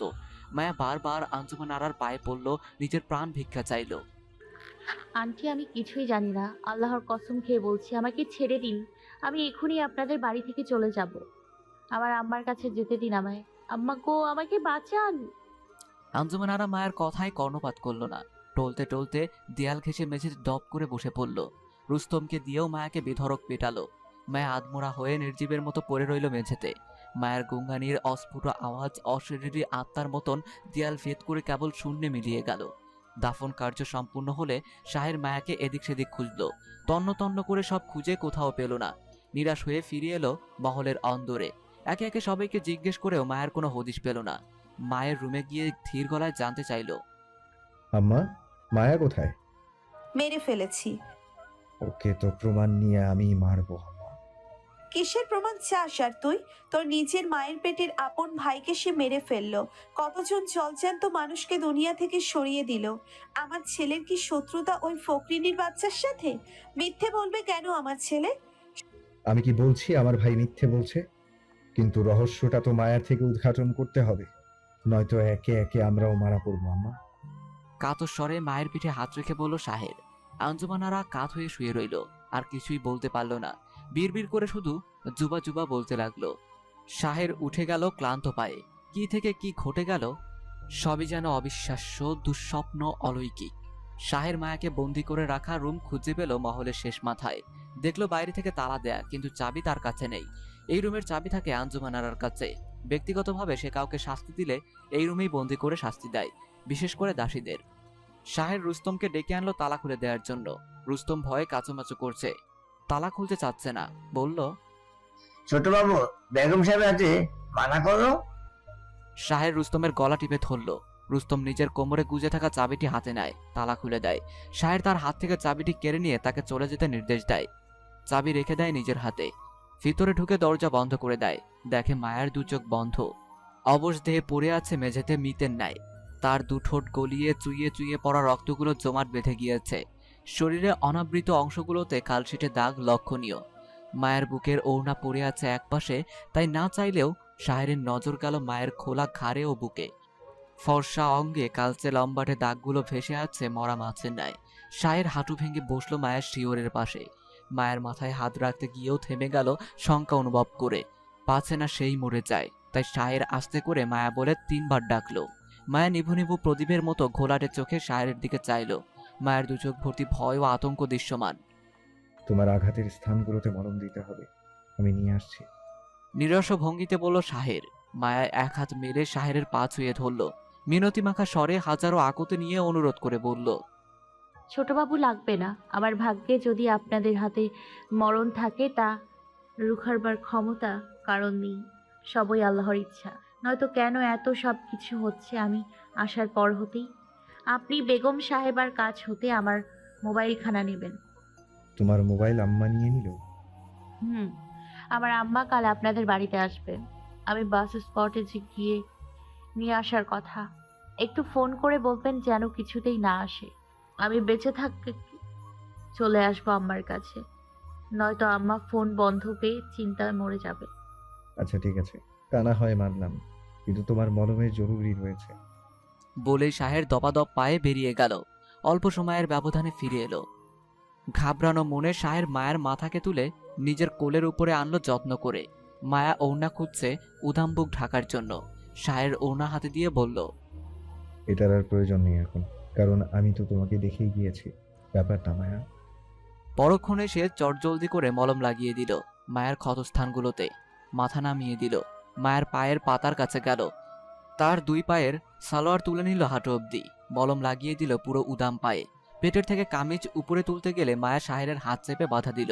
শাহের মৃদু ধমকে বলল, তুমি ভেবে নাও এখন ডাক্তারের কাছে আসবে, তোমার চিকিৎসা জরুরি। দেখবে ইজি লাগবে, ভালো লাগবে। মায়া মনে মনে তাই ভাবল। তার নরম পেটের ক্ষত স্থানে মলম লাগানোর সময় মায়া যন্ত্রণায় কুকিয়ে উঠল। শাহের হাত খামচে দিয়ে ধরল। শাহের বলল, তুমি থাকো, তোমার জন্য খাবার পাঠিয়ে দিচ্ছি, খেয়ে নেবে কিন্তু। তোমার সুস্থ হওয়া দরকার, রহস্য উন্মোচন হওয়া ভীষণ জরুরি। মর্জিনা বড় এক থালায় মায়ের জন্য ভাত ও সালন সাজিয়ে নিয়ে এলো। শাহের ফের মায়ের রুমে গেল। দেখল নিকট আত্মীয় স্বজনেরা ঘিরে আছে তার মা আঞ্জুমানারাকে। মায়ের কাছে গিয়ে ফিসফিসিয়ে মিথ্যে বলে মায়ের মোবাইল নিয়ে নিল। নিরিবিলি একদিকে সরে গেল। ফোন কল দিল মায়ের মা তফুরাকে। বলল, মায়া একটু অসুস্থ, আমি ছোট বাবু, চিনতে পেরেছেন আশা করি। হ বাবা, তোমারে চিনতে পারছি তো। মায়ার মুখে তোমার বহুত কীর্তন শুনছি। কাল দুপুরে আপনাকে পরশ নামের একজন মুরব্বী গিয়ে নিয়ে আসবে। তফুরা স্বস্তির দম ছেড়ে বলল, আলহামদুলিল্লাহ। আচ্ছা বাবা। ফোন কল কেটে শাহের গেল পিতা কায়রুসের রুমে। কায়রুস বিমুট হয়ে চেয়ে আছে দেয়াল ঘড়িটার দিকে। শাহের বাবা বলে ডেকে উঠলে কায়রুস সম্ভিত ফিরে পেল। সে নির্বিকার পাথরের ন্যায় জমে আছে তার সমস্ত বিবেক বুদ্ধি। শাহের, মায়া নামের মেয়েটি সম্পর্কে যা শুনলাম তা নিয়ে তোমার কোনো অভিমত রয়েছে? অবসাদ কণ্ঠে জানতে চাইল কায়রুস। আগে ছিল না বাবা, কিন্তু ভাইয়ের মৃত্যুর পর এখন আমিও সন্দিহান এই মেয়েটার বিষয়ে। আম্মা তাকে মেরে রক্তাক্ত করে ফেলেছে, সারা গায়ে জখম। আমি গিয়ে মলম দিয়ে আসলাম, নয়তো সে কথা বলতেও পারবে না। কাল তার মা আসবে, সকল রহস্য তাকেই পেরে উদ্ঘাটন হবে। ঠিক বলছিস বাবা। ব্যথিত স্বরে বলল কায়রুস। তার পরের দিন দুপুরে মায়ের মা তফুরা এলো বাস স্টপেজে। পরশ দাঁড়িয়ে আছে। মায়ের মোবাইল তার হাতে দিল শাহের, যেন কন্ট্যাক্ট করতে সুবিধা হয়। মায়ের মা রূপী নারীটিকে দেখে পরশ স্তব্ধ হয়ে গেল।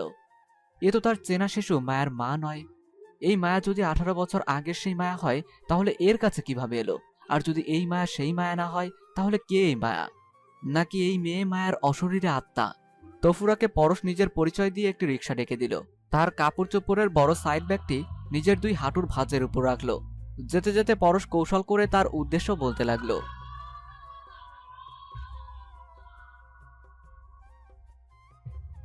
তফুরা না শোনার ভান করে পথঘাট দেখছে। পরশ তাকে শুনিয়ে আবারও বলল, আপনার সাথে মায়ের কোনো মিল খুঁজে পাইলাম না আমি। এই বেটা গোয়েন্দার মতো এত কথা কয় কেন? বিরক্তি নিয়ে মনে মনে বলল তফুরা। পরশ আর বিশেষ ঘাটল না তফুরাকে। বাড়ি পৌঁছে গেল। তফুরার পরিচয় মায়ামহলে একজন আশ্রিতার মা, তাই বিশেষ করে কারোর সাথে পরিচয় করার আবশ্যক নেই তার জন্য বাড়তি খাতির। পরশ কুমকুমকে ডেকে বলল, কুমকুম, উনি মায়ার আম্মা, ঢাকা থেকে এসেছে, জানোই তো। ওনাকে খাবার দিও, হাত মুখ ধুয়ে এলে। পরশ তফুরার ব্যাগ ঘরের সিঁড়িতে রেখে অন্য কাজে চলে গেল। মর্জিনা তফুরাকে পুকুর ঘাট দেখিয়ে দিল। তফুরা জিজ্ঞেস করল, আমার মেয়ে কই? আছে, শুনলেন না উনি অসুস্থ? হ্যাঁ, ফোনে শুনছি। আপনি খাইয়া লন, নিয়ে যাবো মায়া আপার কাছে। তফুরা হাত মুখ ধুয়ে উঠে পুকুর পাড়ে দাঁড়ালো। তাজ্জব চোখে দৃষ্টি ঘুরিয়ে বাড়ির চারপাশ দেখল। তার মায়া এত রাজকীয় সাজের বাড়িতে থাকে? কি রাজকপাল নিয়ে এই মেয়ে দুনিয়াতে এসেছে? ভাত খাইবেন না? আসেন এদিকে। মর্জিনার ডাকে হুঁশ হলো তফুরার। তাকে হেসেলের বড় চৌকিতে সুস্বাদু পঞ্চপদ দিয়ে ভাত খেতে দিল মর্জিনা। খাওয়ার পরে তপুরা নিজের ভ্যানিটি ব্যাগ থেকে আস্ত একটা রেডি করা পানের খিল মুখে পুরে দিল। অস্থির হয়ে উঠল মেয়ের মুখ দর্শনের জন্য। মর্জিনা গিয়ে পরশকে বলল। পরশ ছোটবাবুর থেকে চাবি নিয়ে নিল। সে তপুরাকে সঙ্গে করে নিয়ে গেল মায়ের বন্দি থাকা কক্ষের সামনে। কপাল খুলে ভেতরে প্রবেশ করলো দুজন। পরশ ভেতর থেকে দরজা বন্ধ করে দিল। মায়া মেঝেতে পাতা আত পুরানো বিছানার উপর কাত হয়ে পড়ে আছে। পরশ কোচা থেকে মায়ের মোবাইলটা তাকে দিয়ে দিল এবং জিজ্ঞেস করল, দুপুরে ভাত খাইছো? মায়া মাথা ঝুঁকিয়ে বলল, খাবার দিয়েছ? খেয়েছে সে? তপুরা এক বিধ্বস্ত বিপর্যস্ত বিপন্ন মায়াকে আবিষ্কার করল। মায়া অবিকল বহুদিনের পুরনো কোনো ভগ্ন স্তূপের মতো হয়ে আছে। সে আল্লাহ গো ওমা গো বলে মায়াকে জড়িয়ে ধরল। আমার মেয়ের এই হাল কেন? মা, কি হয়েছে তোর? তোরে এরা আটকায় রাখছে কেন? কি বড় অপরাধ করছস তুই মা? তোর না অসুখ হয়েছে? কি অসুখ? হাউমাউ করে কাঁদতে কাঁদতে জানতে চাইল তপুরা। মায়া কিছুই বলছে না, কেবল ফ্যাল ফ্যাল চাহনিতে মায়ের দিকে চেয়ে রইল। তপুরা মায়ের সারা গালে হাত বুলাতে বুলাতে আরো বলল, তোর সুরত এমন হইছে কেন? এরা তোরে মারছে কেন? কথা কোস না কেন? ল, এখনই চইলা যামু এই জানোয়ার গো বাড়ি থেইকা। তার আগে এগো নামে থানায় মামলা দিমু। মানুষরে আশ্রয় দেওয়ার নাম কইরা জুলুম করে, অত্যাচার করে এরা। পরশ তপুরাকে থামালো। এবার বলল, চলে যাবেন ভালো কথা, তার আগে কারণগুলো শোনা দরকার না আপনার? কেন মায়ার এই বন্দি দশা হলো? জি ভাই, কন না, শুনতে চাই সকল কিছু। কান্নাজড়িত কণ্ঠে বলল তফুরা। আগে বলেন, মায়া কি আপনার গর্ভজাত কন্যা? তফুরা অবাক হলো শুনে, বলল, হ, আমার পেটের সন্তান মায়া। কি হয়েছে? মায়া নির্বাক চাহনি ফেলল পরশের উপর। পরশ বলল, মনে হয় আপনি মিথ্যা বলছেন, শুনেন তাহলে।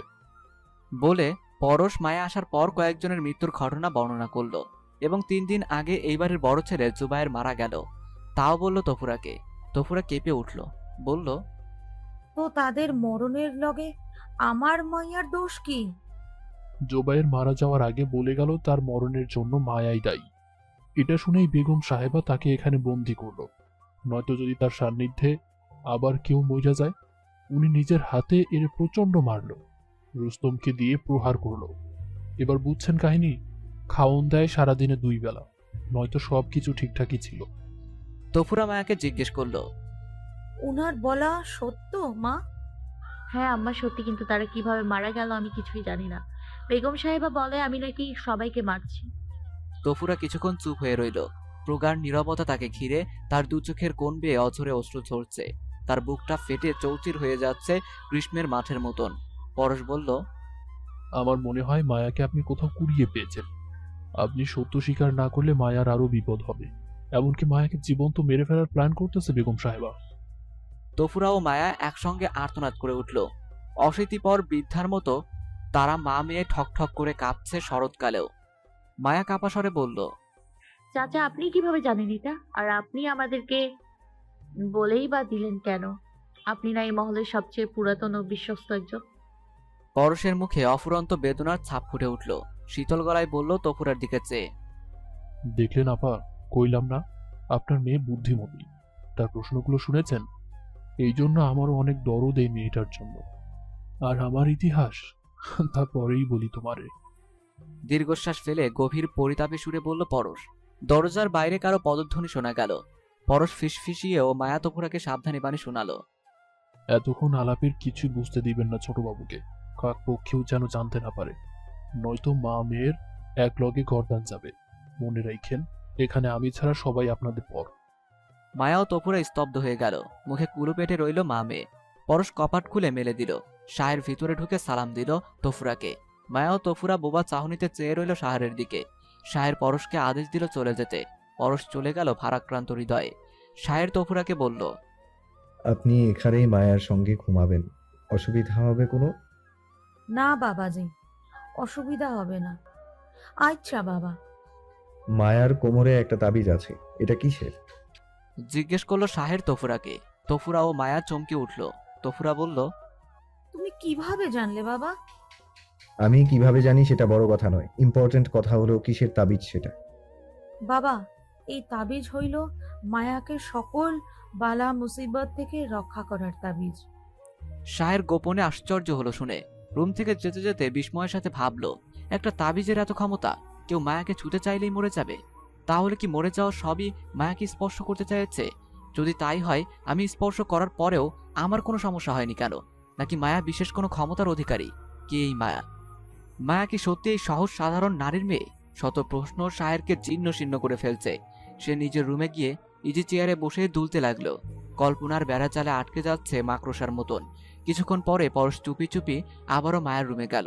তফুরাকে সিরিয়াস ভঙ্গিতে জিজ্ঞেস করলো, আপনি এখন শুধু এটা স্বীকার করেন মায়া আপনার ঔরজাত সন্তান কিনা?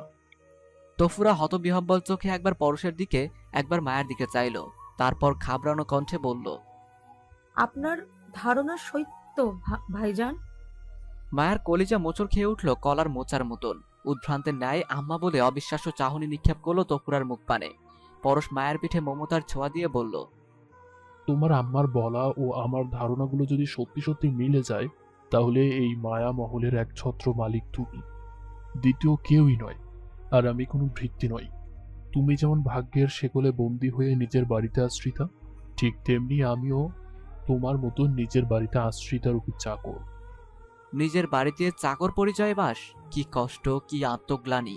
ভেবেই ক্রোধে মায়ের দোকান ঝা ঝা করে উঠল উত্তপ্ত সীসার মতো। তীর তীর করে কাপা সরু অধর যুগল নাড়িয়ে জিজ্ঞেস করল, কি? কিছুই বলছেন না চাচা? কি বলছেন এসব? আমি যে কিছুই বুঝতে পারছি না, সব মাথার উপর দিয়ে যাচ্ছে। তফুরার অক্ষিদয় কঠোর হতে বেরিয়ে আসার উপক্রম। সে বাজ পড়া পাখির মতো স্থির হয়ে আছে। গোটা দুনিয়া তার কাছে ওলট পালট লাগছে। পরশ মায়াকে বলল, সব জানতে পারবে মা। আমি বহুত আগেই তোমারে চিনবার পারছি, কিন্তু উপযুক্ত প্রমাণের অভাবে তোমারে সরাসরি কিছু জানাইতে পারি নাই। তবে চোখে চোখে রাখছে তোমারে। তারপর তফুরাকে বলল পরশ, আপনি মায়ারে কোথায় কিভাবে পাইছেন? সবকিছু সত্য সত্য আমারে কন। লুকাইলে আমার নয় আপনাদের বিপদ হবে। তফুরা কণ্ঠকে খাদে নামিয়ে মিনমিন স্বরে বলল, ভাইজান, আপনি হইলেন এই মহলের খেটে খাওয়া সামান্য একজন মানুষ। আপনারে জানা কি লাভ? আমগো মুক্তি মিলব? আমগো মা মাইয়ারে সবার সামনে নিয়ে যান, আমি সব কমু মায়ার ঘটনা।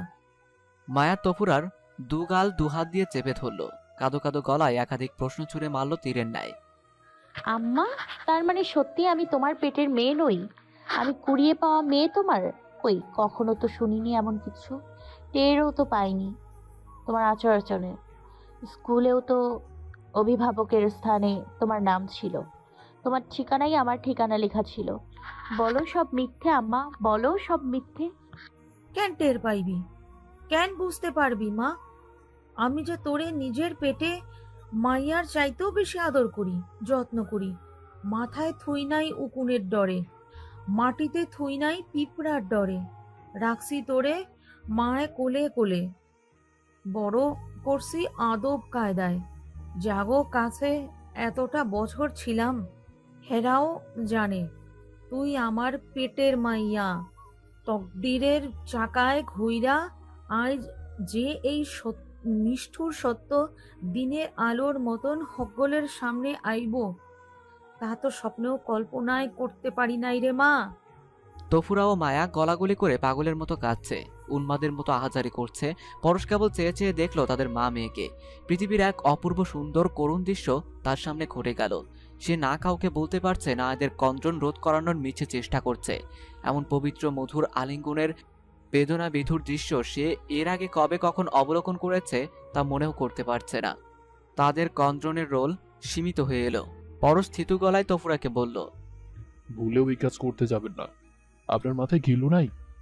যেখানে এত বড় কাহিনী ঘটে গেল, সেখানে তারা একজনও যদি মায়ার ও আপনার পরিচয় জানতে পারে, চাপাতি দিয়া দুই কোপে দুইজনের দম বন্ধ কইরা দিব। বাঁচতে হইলে আমার পরামর্শ মতো চলতে হইব। এবার কোন মায়ারে পাওয়ার ঘটনা? আম্মা, চাচা অনেক ভালো মনের মানুষ, ওনার কথা শুনে বুঝতে পারো নাই?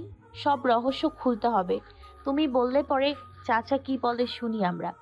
দমে থাকলে হবে না আম্মা, বলো চাচারে সব, আল্লাহ ভরসা। তফুরা পরনের সুতি কাপড়ের আঁচল দিয়ে আঁখি কোণ মুছে নিল, বলতে শুরু করলো। সময়টা ছিল বরিশকাল। আবার তখন আমি ছিলাম বিধবা। কোনো সন্তানাদি ছিল না আমার। 2টা মাইয়া ছিল, মইরা গেছে। আমি ছিলাম খুব অভাবী, গরিব।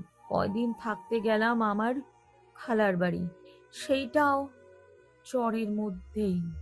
খালাগো বাড়ির শেষ মাথায় একটা পুষ্করিণী ছিল, তার পাড়ের দিকে কয়টা তাল গাছ ছিল। রাইতে সেই গাছ থেকে তাল পড়ে ধপাস ধপাস কইরা।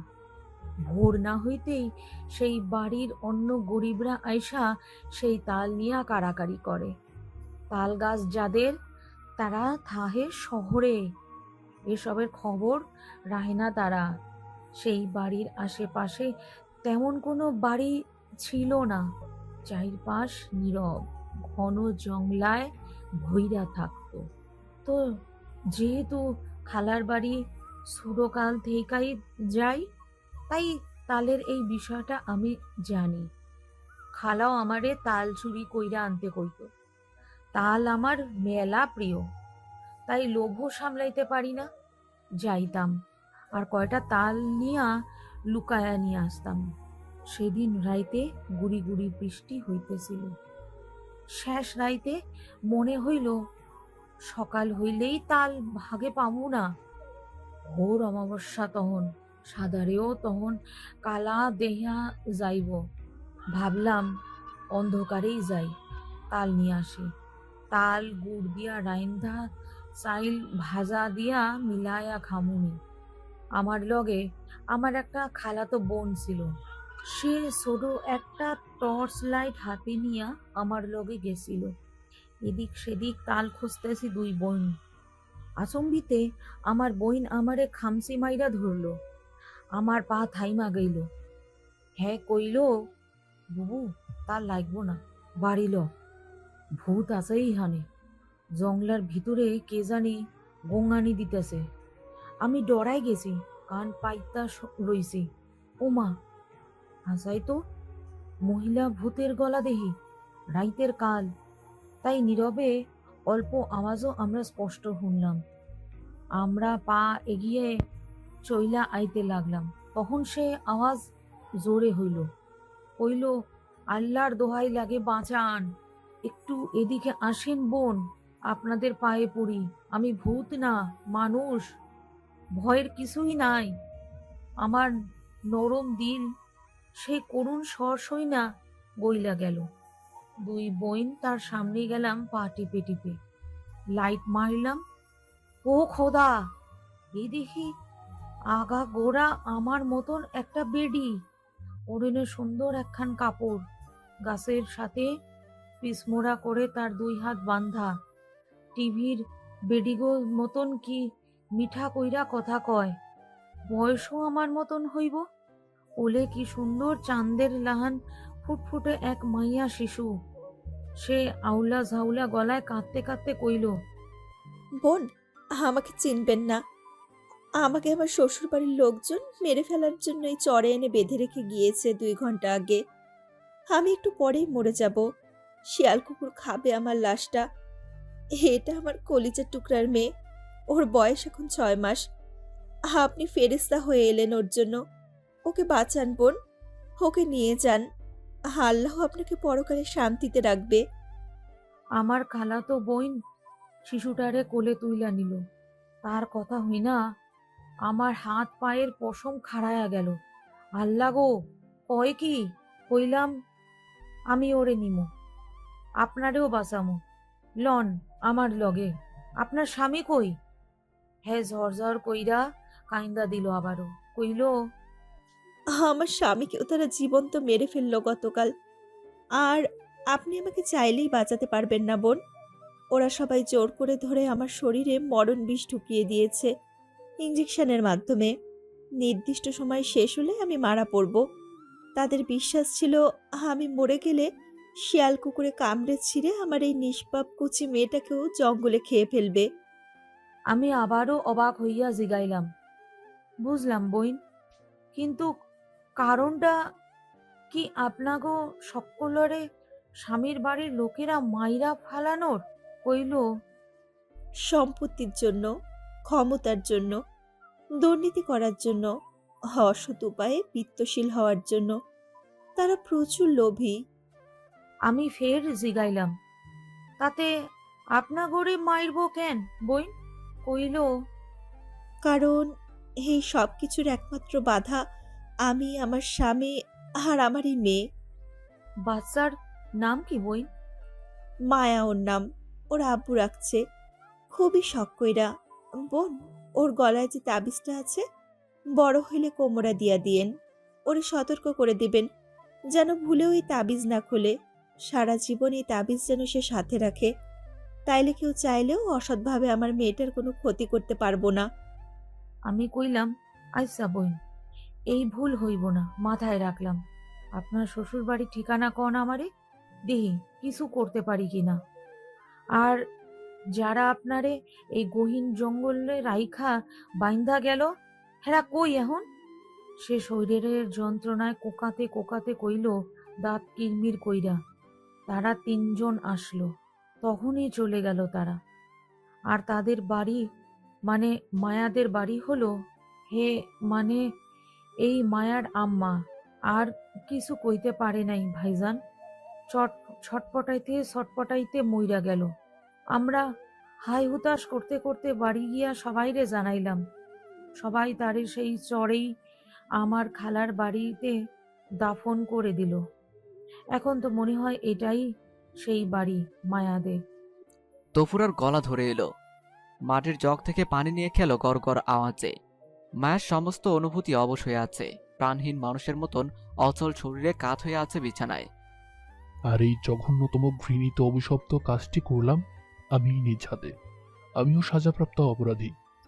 2 হাত জোর করে ক্ষমা প্রার্থনার ভঙ্গিতে মায়ের দিকে তাকিয়ে বলল পরশ। মায়া কোনো মতে উঠে বসল। মৃগী রোগের ন্যায় থরথর করে কাঁপতে শুরু করলো তার সমস্ত শরীর। কি নৃশংসভাবে জীবন দিতে হলো তার মা বাবার। ভেবেই তার মনটা দমকা হাওয়ার মতো হু হু করে উঠল এক অসীম শূন্যতায়। মনে মনে অবজ্ঞা করল যাদের জন্য অন্যায়ভাবে সে এতিম হয়েছে, পিতামাতার আদর স্নেহ মমতা থেকে বঞ্চিত হয়েছে, লাঞ্ছিতার জীবন পেয়েছে, তাদের কাউকে সে ছাড়বে না, কাউকে না। সে বজ্র হয়ে তাদের একে একে শেষ করে দিবে। এই পৃথিবী থেকে তাদের অস্তিত্ব নিশ্চিহ্ন করে দেবে। তার মনে হলো সে কোনো ভিন্ন গ্রহের মেয়ে। এই মাটির ভুবনে এত অতি আশ্চর্যজনক অদ্ভুত অভূতপূর্ব ঘটনা ঘটা অকল্পনীয়। সে কিছুতেই বিশ্বাস করতে পারছে না এত জায়গা জমি ধন সম্পদের মালিক সে। কিভাবে সম্ভব? কিভাবে? ফুকুসকে প্রচণ্ড ঘৃণা ক্রোধ দুঃখ ভরা হৃদয়ে জিজ্ঞেস করলো পরশকে। চাচা, আমার মনে হয় আমার সব প্রশ্নের জবাব আপনি দিতে পারবেন, এবং আপনি যে জানেন তা হয়তো অন্যরাও জানে না। তাই এই মহল ও এই পরিবার সম্পর্কে আপনি যা জানেন বলেন। আপনিই আমার একমাত্র ভরসার কেন্দ্রবিন্দু চাচা। পরশ তফুরার দিকে চাইল, নমনীয় স্বরে বলল, দেখছেন আপা, কইলাম না মায়া ভীষণ বুদ্ধিমতী। পরশ কাঁধের বড় গামছাটা দিয়ে কপালের ও ঘাড়ের চিকন ঘামগুলো ডোলে মুছে নিল পরশ। দৃষ্টি স্থির করলো দেয়াল ঘড়িটার দিকে, বলল, তোমাকে সব জানানোর সময় হয়ে গিয়েছে, নয়তো তুমি অত্যাচারিত ও রক্তাক্ত হতেই থাকবে এদের হাতে। মায়ার ও তফুরার পূর্ণ মনোযোগ পরশের মুখের দিকে। পরশ বলতে লাগলো, আমাদের পরিবারে কয়েক প্রজন্ম ধরেই কোনো কন্যা সন্তান বাঁচে না। জন্মের পর কোনো না কোনো ছুঁতোয় তার মৃত্যু হয়। এর কারণটা অজ্ঞাত, কেউই জানে না। অনেক ফকির, দরবেশ, ডাক্তার, কবিরাজ ধরেও এর কোনো সদুত্তর বা সুরাহা মেলেনি। এটা আমার বাবা জমিরুল্লাহ মানে তোমার দাদুর মুখে শোনা, এবং আমিও দেখেছি। আমার বাবার, আমার দাদার বাবার কোনো বোন ছিল না। আমার বাবার প্রথম স্ত্রী অর্থাৎ তোমার দাদি মারা যায় 2 জন পুত্র সন্তান রেখে। সেই ঘরের বড় পুত্র হলো কায়রুস ভাই, ছোট পুত্র হলো তোমার বাবা আমিনুল। তখন আমার মাকে দ্বিতীয় বিয়ে করে তোমার দাদা। সেই ঘরেই আমি জন্ম নেই। আমার আর কোনো ভাই বোন নেই। আমার জন্মের সময় তোমার বাবার বয়স ছিল 2 বছর। বলতে গেলে আমরা 2 সৎ ভাই ছিলাম পিঠাপিঠি। আমাদের খাতির ছিল তুই তুকারি করে দোস্তর মতো। সবাই কইতো জমিরুল্লাহর ছোট 2 পোলারে দেখলে মনে হয় এক মায়ের পেটেই হয়েছে। কয়েক বছর আগে আমার মাও মারা যায় বিমারে পড়ে। আমি পড়াশোনায় কাঁচা ছিলাম, তাই 5 পাসের পর আমার আর পড়াশোনা হয়নি। বড় ভাইজান কিছুদূর পড়াশোনা করেছে, তবে আমিনুল আরও বেশি পড়ালেখা করেছে। তার মাথা ভালো ছিল, আর পারিবারিকভাবে আমরা আগে থেকেই অনেক সচ্ছল ছিলাম, তাই আমি তেমন কোনো কাজকর্ম করতাম না। নিজেদের নারকেল, সুপারি বাগিচা, ধানি জমি, মাছের পুকুর, গরুর ফার্ম, বাজারের মিল এগুলো দেখাশোনা করতাম আর ঘুরে ফিরে খাইতাম। বাবার খুব শখ ছিল নিজের কোনো কন্যা সন্তান নেই যেহেতু, তাই তেমন করেই বড় পুত্রের বিয়ে ধুমধাম করে দিবেন এবং তিনি একটা পাত্রীও ঠিক করেছেন নিজে দেখে। পাকা কথাও দিয়ে ফেলেছেন তাদেরকে, কিন্তু ভাইজান হলো খুব অবাধ্য, স্বার্থবাদী, নিজের ইচ্ছারেই গুরুত্ব দেয় বেশি। সে হুট করেই এক মেয়েকে বিয়ে করে নিয়ে এলো, বাহানা দিল সেই নাকি পরিস্থিতির শিকার। এদিকে বিয়ে ঠিক করা পাত্রীর পিতা তোমার দাদাকে অপমান করলো অনেক। আমার বাবার ভয়ানক রাগ হলো সেদিন। তিনি চুপে চুপে আমার সঙ্গে নিয়ে সকল স্থাবর অস্থাবর সম্পত্তি তোমার বাবার নামে লিখে দিল এবং আমার নামেও দিল কিছু। আমি নিজ থেকেই বাবারে কইছি আমিনুলরেই সব দেন, আমারে অল্প দিলেই হবে, কারণ আমিনুলরে আমি অনেক ভালোবাসতাম। এটা কেউই জানতো না, আমিনুলও জানতো না। তার কিছুদিন পর বাবা মারা গেল। বড় ভাবির ঘরে দুটো পুত্র সন্তান হলো, জুবায়ের ও শাহের বাবাজি। তাদেরও কোনো বোন হলো না। আমার শাদির দায়িত্ব কেউ নেয়নি, আমিও সেভাবে পারিনি কাউকে পছন্দ করতে, তাই আমার আর শাদি করা হয়নি। তবে উপর দিয়ে পরিবারের সবার সঙ্গেই সবার সুসম্পর্ক ছিল। তবে আমিনুলের সঙ্গে প্রায়ই বড় ভাইয়ের মন মালিন্য হতো। আমি অশিক্ষিত, তাই সাহস করে সব জেনেও চুপ থাকতাম। কিন্তু আমিনুল ছিল সৎ, নির্ভীক, প্রতিবাদী, দৃঢ়চেতা মানুষ।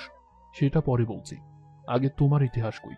তোমার বাবা পড়াশোনা শেষ করলো, শহরে অনেক বড় সরকারি চাকরি পেল। বাবা মা বোন নেই, তাই বাধ্য হয়ে একসময় আমিনুল নিজের পছন্দে তোমার মা কাজলকে বিয়ে করলো। তোমার মাও শিক্ষিত ছিল।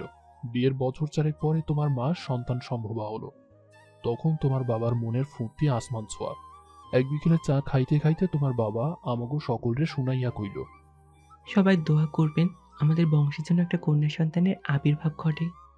তখন তোমার বড় চাচা হেসে আমিনুলরে কইল, আল্লাহ যেন তোর মনের আশা পূরণ করে। তোর কন্যা হলে আমি আমাজনরে অনেক বড় উপহার দিব। আপনি দিবেন আর আমি পিতা হয়ে দিব না? কি দিবি তুই? আপনি কি দিবেন বলেন তো? আমি আমার ভাগের সম্পত্তি থেকে আম্মাজানরে একখান জমি তার নামে লিখে দিব উপহার হিসেবে। আমিনুল খুশি খুশি দিলে কইল, আমার মেয়ের নাম রাখবো মায়া। সবার মায়ায় মায়ায় সে বেড়ে উঠবে। আমি বিশাল একটা ঘর বানাবো ভাইজান, রাজা বাদশাহ মহলের আদলে। নাম দিব মায়া মহল। মহলের সামনে জল জল করে জ্বলবে নামটি। সেই মায়া মহলও আমার ভাগের সব আমার কন্যার নামে উল করে দিয়ে দিব। আর এই মহলে সে রঙিন প্রজাপতির মতো স্বাধীনভাবে চলাফেরা করবে, হাসি খুশি থাকবে। মায়া মহল মাতিয়ে রাখবে তার নুপুরের ছন্দে।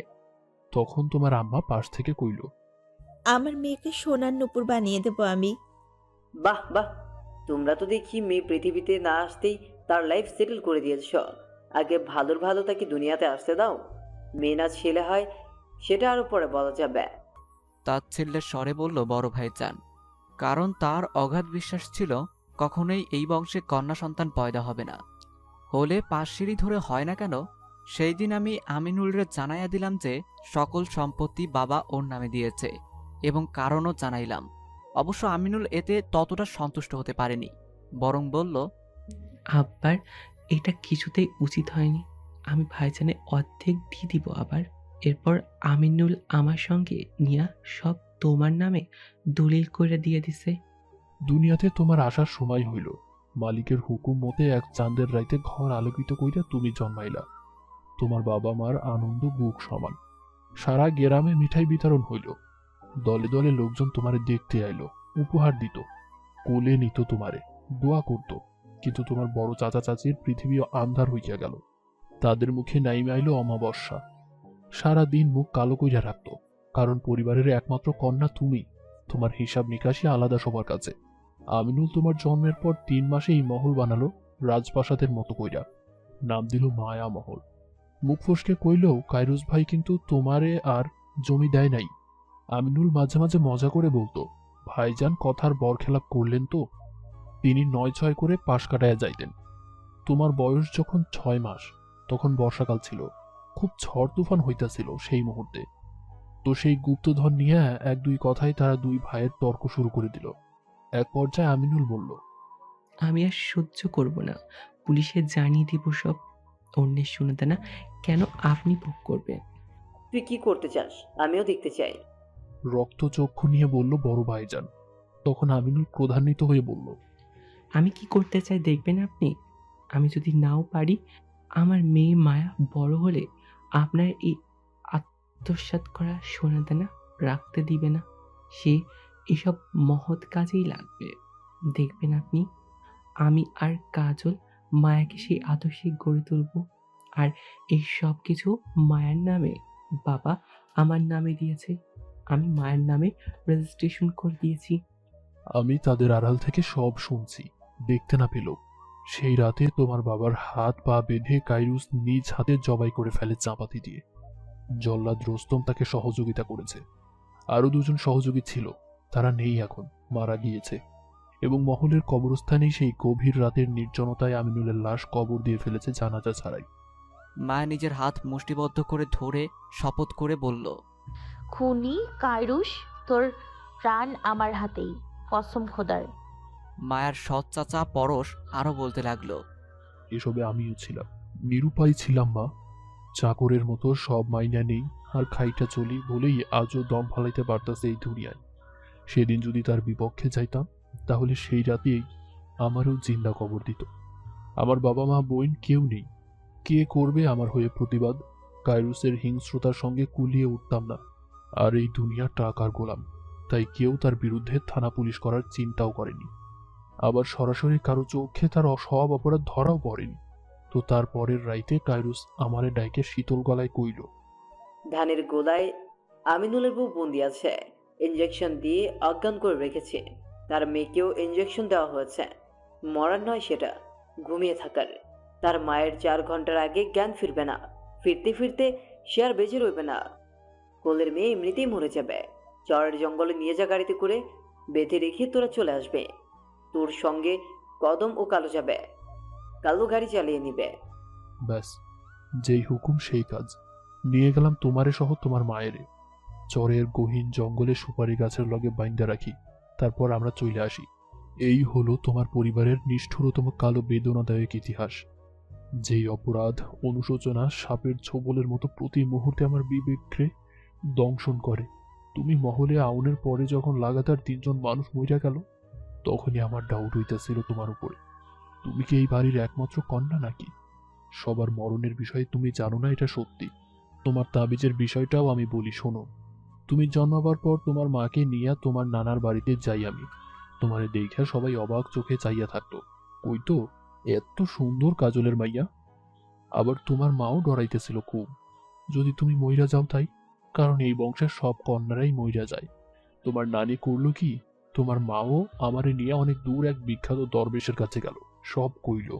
সেই দরবেশ তোমার কোমরে থাকা এই তাবিজ দিল এবং তোমার মাকে কইল, তোর মাইয়ার শরীরে সবসময় এই তাবিজ বাইন্দা রাখবি, দেখবি সহজে তার কোনো অসুখ বিসুখ হইব না ইনশাল্লাহ। সব নিয়মগুলো মাইন্না চলবি 3 মাস পর্যন্ত। তবে তার বিয়ার পরে এই তাবিজ সঙ্গে না রাখলেও চলব, রাখতে পারলে ভালো। তবে কেউ কখনো তার ক্ষতি করতে পারবো না। কেউ যদি তার শরীরে বদনজরে হাত দেয়, কুদৃষ্টি নিক্ষেপ করে, তারপরেই সে মারা যাইব। এই বিষয়টা আমি ছাড়া এই মহলের দ্বিতীয় কেউই জানে না। কাজল আমারে অনুরোধ করে বলেছিল বিষয়টা যেন গোপন রাখি, তুমিও জানতা না এটা। মায়া আশ্চর্য হলো শুনে। তার অন্তরাত্মা কেঁপে উঠল, দুলে উঠল তার সমস্ত পৃথিবী। তার জন্য এতগুলো মানুষ মরে গেল, কেন যে তারা তার শরীরে হাত দিল? হায় খোদা! সে কোমরে থাকা তাবিজটার উপরে হাত বুলিয়ে নিল। কৃতজ্ঞতা জানালো নানিকে, শুকরিয়া আদায় করলো স্রষ্টার প্রতি। পরশকে বলল, চাচা, আঞ্জুমান আর হাত নেই আমাদের বিষয়ে? আছে মনে, পুরাই আছে। আমি তো কইতে ভুলিয়া গেছি, সেই তো আসল ভিলেন। কাইন্দা কাইটা কায়রুসের নরম কইরা ফালাইছে। তবে সে মারতে কয় নাই, বাইর কইরা দিতে কইছে তোমারেও তোমার মায়েরে। শুনে তার প্রতি মায়ের সমস্ত মায়া শ্রদ্ধা এক লহমায় উবে গেল কর্পূরের ন্যায়। ঘৃণায় রি করছে তার অনুভূতি। সে পরিতাপের শ্বাস ছাড়ল। তার দৃষ্টিতে আগুন খেলা করছে। আকস্মিক তার মনেও শরীরে যেন অসুরের শক্তি ভর করল। তার দুর্বল চাহনি প্রখর হয়ে উঠল সূর্যের আলোর ন্যায়। সে তেজদীপ্ত কণ্ঠে বলল, চাচা, আপনি কাউকে কিছু বলবেন না আশা করি। আর যেহেতু আমি এ বাড়ির মেয়ে, সুতরাং আমি কোথাও যাব না। কিন্তু আমার পরিচয়ও প্রকাশ করা যাবে না আপাতত। নির্দিষ্ট সময় পর্যন্ত অপেক্ষা করতে হবে। আমি প্রতিশোধ নিতে চাই সকল অন্যায়ের। নিজের বাড়িতে অবহেলা আর দাসত্বের জীবন থেকে আমি আপনাকে মুক্ত করব। আপনি জীবন যাপন করবেন মর্যাদার সাথে। বোকা মেয়ে, আমি সব কইলাম তোমারে, আর তুমি আমারে সতর্ক করতেছ। মেলা সময় হইল, আমি যাই অহন। তুমিও অভিনয় কইরা চইল সবার সাথে, আগের মতোই কথাবার্তা বইল মাথা নিচু কইরা। কৃতজ্ঞতার ভাষায় বলে পরশ রুম হতে প্রস্থান নিল। কায়রুসের রুমে গেল পরশ। ভাইজান কিছু লাগবে? না, তবে শোন। কি? আচ্ছা, সেদিন কাজল ও তার মেয়ে মায়া মারা যায়নি। গেছে তো অবশ্যই, তা না হলে এতদিনে এটার খবর পাইতেন না। ওই চরের ঝড়ের মধ্যে শিশু মাইয়া কেমনে বাঁচবো? আশেপাশে কোনো বাড়িঘর তো নজরে পড়লো না যে কেউ আইসা বাঁচাইব। আর আমি তো দেখছি এই মহিলারে, এ তুফরা, কাজল নয়। মায়া তুফরার মাইয়া, তার গরিবী বেশ, কথা কয় গ্রামের ভাষায়। এই মায়া সেই মায়া নয় ভাইজান, আপনি নিশ্চিন্তে থাকেন, ঘুমান, আমি গেলাম। তার একটু পর মর্জিনা এলো। মায়া ও তপুরের জন্য রাতের খাবার দিয়ে গেল এবং তপুরের জন্য প্রয়োজনীয় কাঁথা বালিশ দিয়ে গেল। তারা মা মেয়ে খেয়ে নিল। মেঝেতে পরিপাটি করে বিছানা করে দুজন শুয়ে গেল। তফুরা নানান জল্পনা কল্পনা করছে মায়াকে নিয়ে। মায়ের চিন্তাভাবনার বিপুল পরিবর্তন এলো। মানসিকভাবে দুর্দান্ত সাহস হয়ে উঠল। একদিকে লোকাল বাসের জার্নি দীর্ঘ পথের, আরেকদিকে আসার পর শুনতে হলো এক ভয়াবহ ইতিহাস। সব মিলিয়ে অবসাদ নেমে এলো তফুরার মুখাবয়বে। ছিমিয়ে আসছে তার দু চোখ। মায়ের হোয়াটসঅ্যাপে মেসেজ এলো। মায়া, দরজা খোলো, আমি আসছি, জরুরি দরকার আছে। মায়া খুলছে না দরজা, দ্বিধায় পড়ে গেল। দরজায় আস্তে করে ঠক ঠক আওয়াজ হলো। মায়া মনে মনে বলল, আমাকে ধরতে আসলে অক্কা যাবেন ছোট বাবু, আসেন, নয়তো রাতে কি দরকার আমাকে, আমি বুঝি না কিছু। উঠে গিয়ে নিঃশব্দে দরজা খুলে দিল মায়া। শাহের ভিতরে এলো। তফুরা মোচড় দিয়ে উঠে বসলো। আপনার কোনো অসুবিধা হচ্ছে ঘুমাতে? না বাবজান, সব ঠিক আছে, কোনো সমস্যা নেই। আমরা মা মাইয়া আরামেই আছি। আচ্ছা, বুঝলাম। আপনার মেয়েকে একটু আমার রুমে নিয়ে যাব, খুব দরকার, নিরিবিলি কথা বলতে হবে, আপনি ভুল বুঝবেন না। তফুরা দোনমনো শুরু করলো। মায়া চোখের ইশারায় তফুরাকে আশ্বস্ত করলো। পরক্ষণে শব্দ করে বলল, আমার সমস্যা নাই, তুমি ক্লান্ত অনেক, ঘুমাই যাও। ছোটবাবু খুব ভালো মানুষ, হাতের 5 আঙ্গুল সমান নয়। আমার সঙ্গে উনি কখনো দুর্ব্যবহারটুকু করেনি, থাকতো আবার গায়ে হাত দিয়ে মারবে। আচ্ছা মা, তারা কইলে চইলে আসিস। মায়া চলে গেল শাহেরের পিছু পিছু। তফুরার দু চোখ বুজে এলো হাই দিতে দিতে। শাহের ভিতর থেকে দরজা ভিড়িয়ে দিল, কিন্তু বন্ধ করলো না। মায়াকে বসতে বলল। মায়া জড়সড় হতে শাহেরের মুখোমুখি একটা চেয়ারে বসলো। যা জিজ্ঞেস করব সত্যি সত্যি আনসার দেবে, বাঁচতে চাইলে। রুষ্ট কণ্ঠে বলল শাহের। জি ছোটবাবু, সত্যি বলবো। ওকে। যেই মানুষগুলো তোমার কারণে মারা গেল, এদের মাঝে কেউ কি তোমাকে রেপ করেছে? এবং তুমি কেন এসব আমাকে বা আম্মাকে জানাওনি? এই দুটো প্রশ্নের জবাব চাই আগে। মা বিমূঢ় হয়ে শাহেরের চোখের দিকে চাইল। মনে মনে বলল, তুমি কি জানো আমি তোমার আপন চাচাতো বোন? চুপ করে থাকলে তুমি লুজার হবে মায়া। আমি জানি সরাসরি জিজ্ঞেস করাতে তোমার খারাপ লাগছে, লাগুক, তাতে আমার কিছু যায় আসে না, বলো। কেউই আমার কোনো ক্ষতি করতে পারেনি ছোটবাবু।